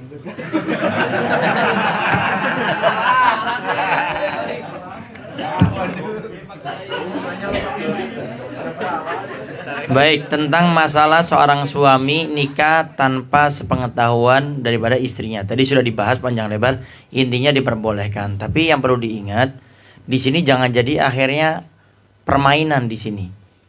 Karena Nabi kalau tidak salah dalam salah satu hadisnya itu menegaskan kalau seorang suami tidak adil, dia akan mendapatkan siksa di hari kiamat. Kurang lebih seperti itu. Sehingga seorang suami tak kala dia ingin menikah lagi sah-sah saja. Tapi tadi syaratnya harus terpenuhi. Jangan akhirnya menjadi pelampiasan akhirnya. Oh saya nggak senang sama yang ini, saya ingin nikah lagi. Nah ini nikah kayak gini lari dari masalah itu tidak menyelesaikan masalah. Sehingga tidak diperbolehkan kita ini untuk menjadi orang-orang yang lari dari masalah, kemudian pingin terhidupnya seenaknya sendiri. Jadi intinya kalau orang pengen nikah lagi silakan, yang penting dia sudah adil. Tadi dijelaskan, ya. Nah, kemudian untuk yang selanjutnya kayaknya sudah kita cukupkan ya sampai di sini karena tadi kayaknya apa sudah lewat tadi. Itu sandi berhenti itu. Tapi sebetulnya sebelum itu udah berhenti. Ala kulli hal, terima kasih banyak semuanya yang sudah hadir. Ya mungkin di media sosial ada yang bertanya belum terjawab, insya Allah yang akan datang. Terima kasih kepada Pak Kiai Mul, Ustadz Fitri dan juga Ustadz Muslih ya, dan juga Kang Amri ya, kirim salam buat Haji Roni dan semua daripada teman-teman sahabat ngopi di Karanganyar, khususnya kepada Kang Asep yang Masya Allah setiap malam Sabtu menyediakan semuanya ini. Kita doakan mudah-mudahan Allah ganti lebih banyak, lebih berkah lagi insya Allah. Khususnya Allah berikan kepada beliau rumah tangga yang sakinah wa warahmah insya Allah. Itu saja yang bisa Al-Bagir sampaikan. Nambah sedikit yang tadi masalah yang disampaikan ini masalah serius ya. Ini saya belum tahu jawabannya juga. Itu tentang masalah ketika yang menikah dengan wanita yang madrais ya, tadi yang murtad berarti ya. Murtad. Kemudian status anaknya itu kalau seumpamanya status anaknya kan karena hasil zina hitungannya, karena pernikahan yang tidak sah. Kalau memang statusnya status zina, kemudian kan tidak bernasab kepada ayah biologisnya, dia bernasab kepada ibunya. Sementara ibunya itu non muslim. Nah, apakah nanti anaknya itu terserah kepada ibunya? Tadi dikatakan dibiarkan sampai anak itu balik, dia bisa memilih sendiri. Cuman kalau melihat kepada wajib kepada setiap muslim untuk masuk ke dalam agama Islam, itu juga bagaimana? Kemudian ketika pernikahan itu tadi disebutkan kalau suaminya itu nganggapnya gini pakai. Jadi suaminya itu menganggap pernikahan dengan yang kedua itu dia anggapnya itu sah.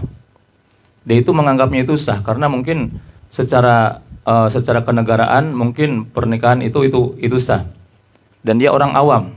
Nah, apakah di situ ada syubhat juga gitu? Kalau memang ada syubhat, kan bisa nasab kepada bapaknya. Kalau ada syubhat. Cuman ala kulli hal, ini saya mungkin masih menjadi PR itu. Ini menjadi PR yang wajib dijawab oleh Habib nanti di ngopi berikutnya. Ini jadi PR hutang, Bib. Ya gitu. Itu untuk penegasannya berikut nanti takbirnya juga, Bib. Terima kasih. Wassalamualaikum warahmatullahi wabarakatuh. Yang bayar utang itu yang punya utang, Ustaz. Antum yang punya utang. Dia antum harus datang, Ustaz. Baik, terima kasih semuanya. Sama ini sekedik ya, makalahnya Ustaz Musli. Nah, kita ada baju yang sudah kita buat ini, namanya baju ngopi. Coba Haji Gaul berdiri sejenak. Tadi bilang katanya, Beb, ntar yang berdiri saya kemarin di Tangerang. Biar kelihatan. Nggak kelihatan baju, nggak kelihatan. Oh iya, Kang Soni. Ya. Nah. Ini bajunya, kain 30S. Mungkin yang tahu masalah bahan ya. Jadi bahannya ini bahan dingin, tapi tidak begitu panas. Ada yang 24S yang ditawarkan, satu harganya lebih mahal, dan ana lihat bahannya itu kayak agak panas kalau siang-siang, kurang enak. Nah, sehingga ini yang kita pilih. Kemudian buat ininya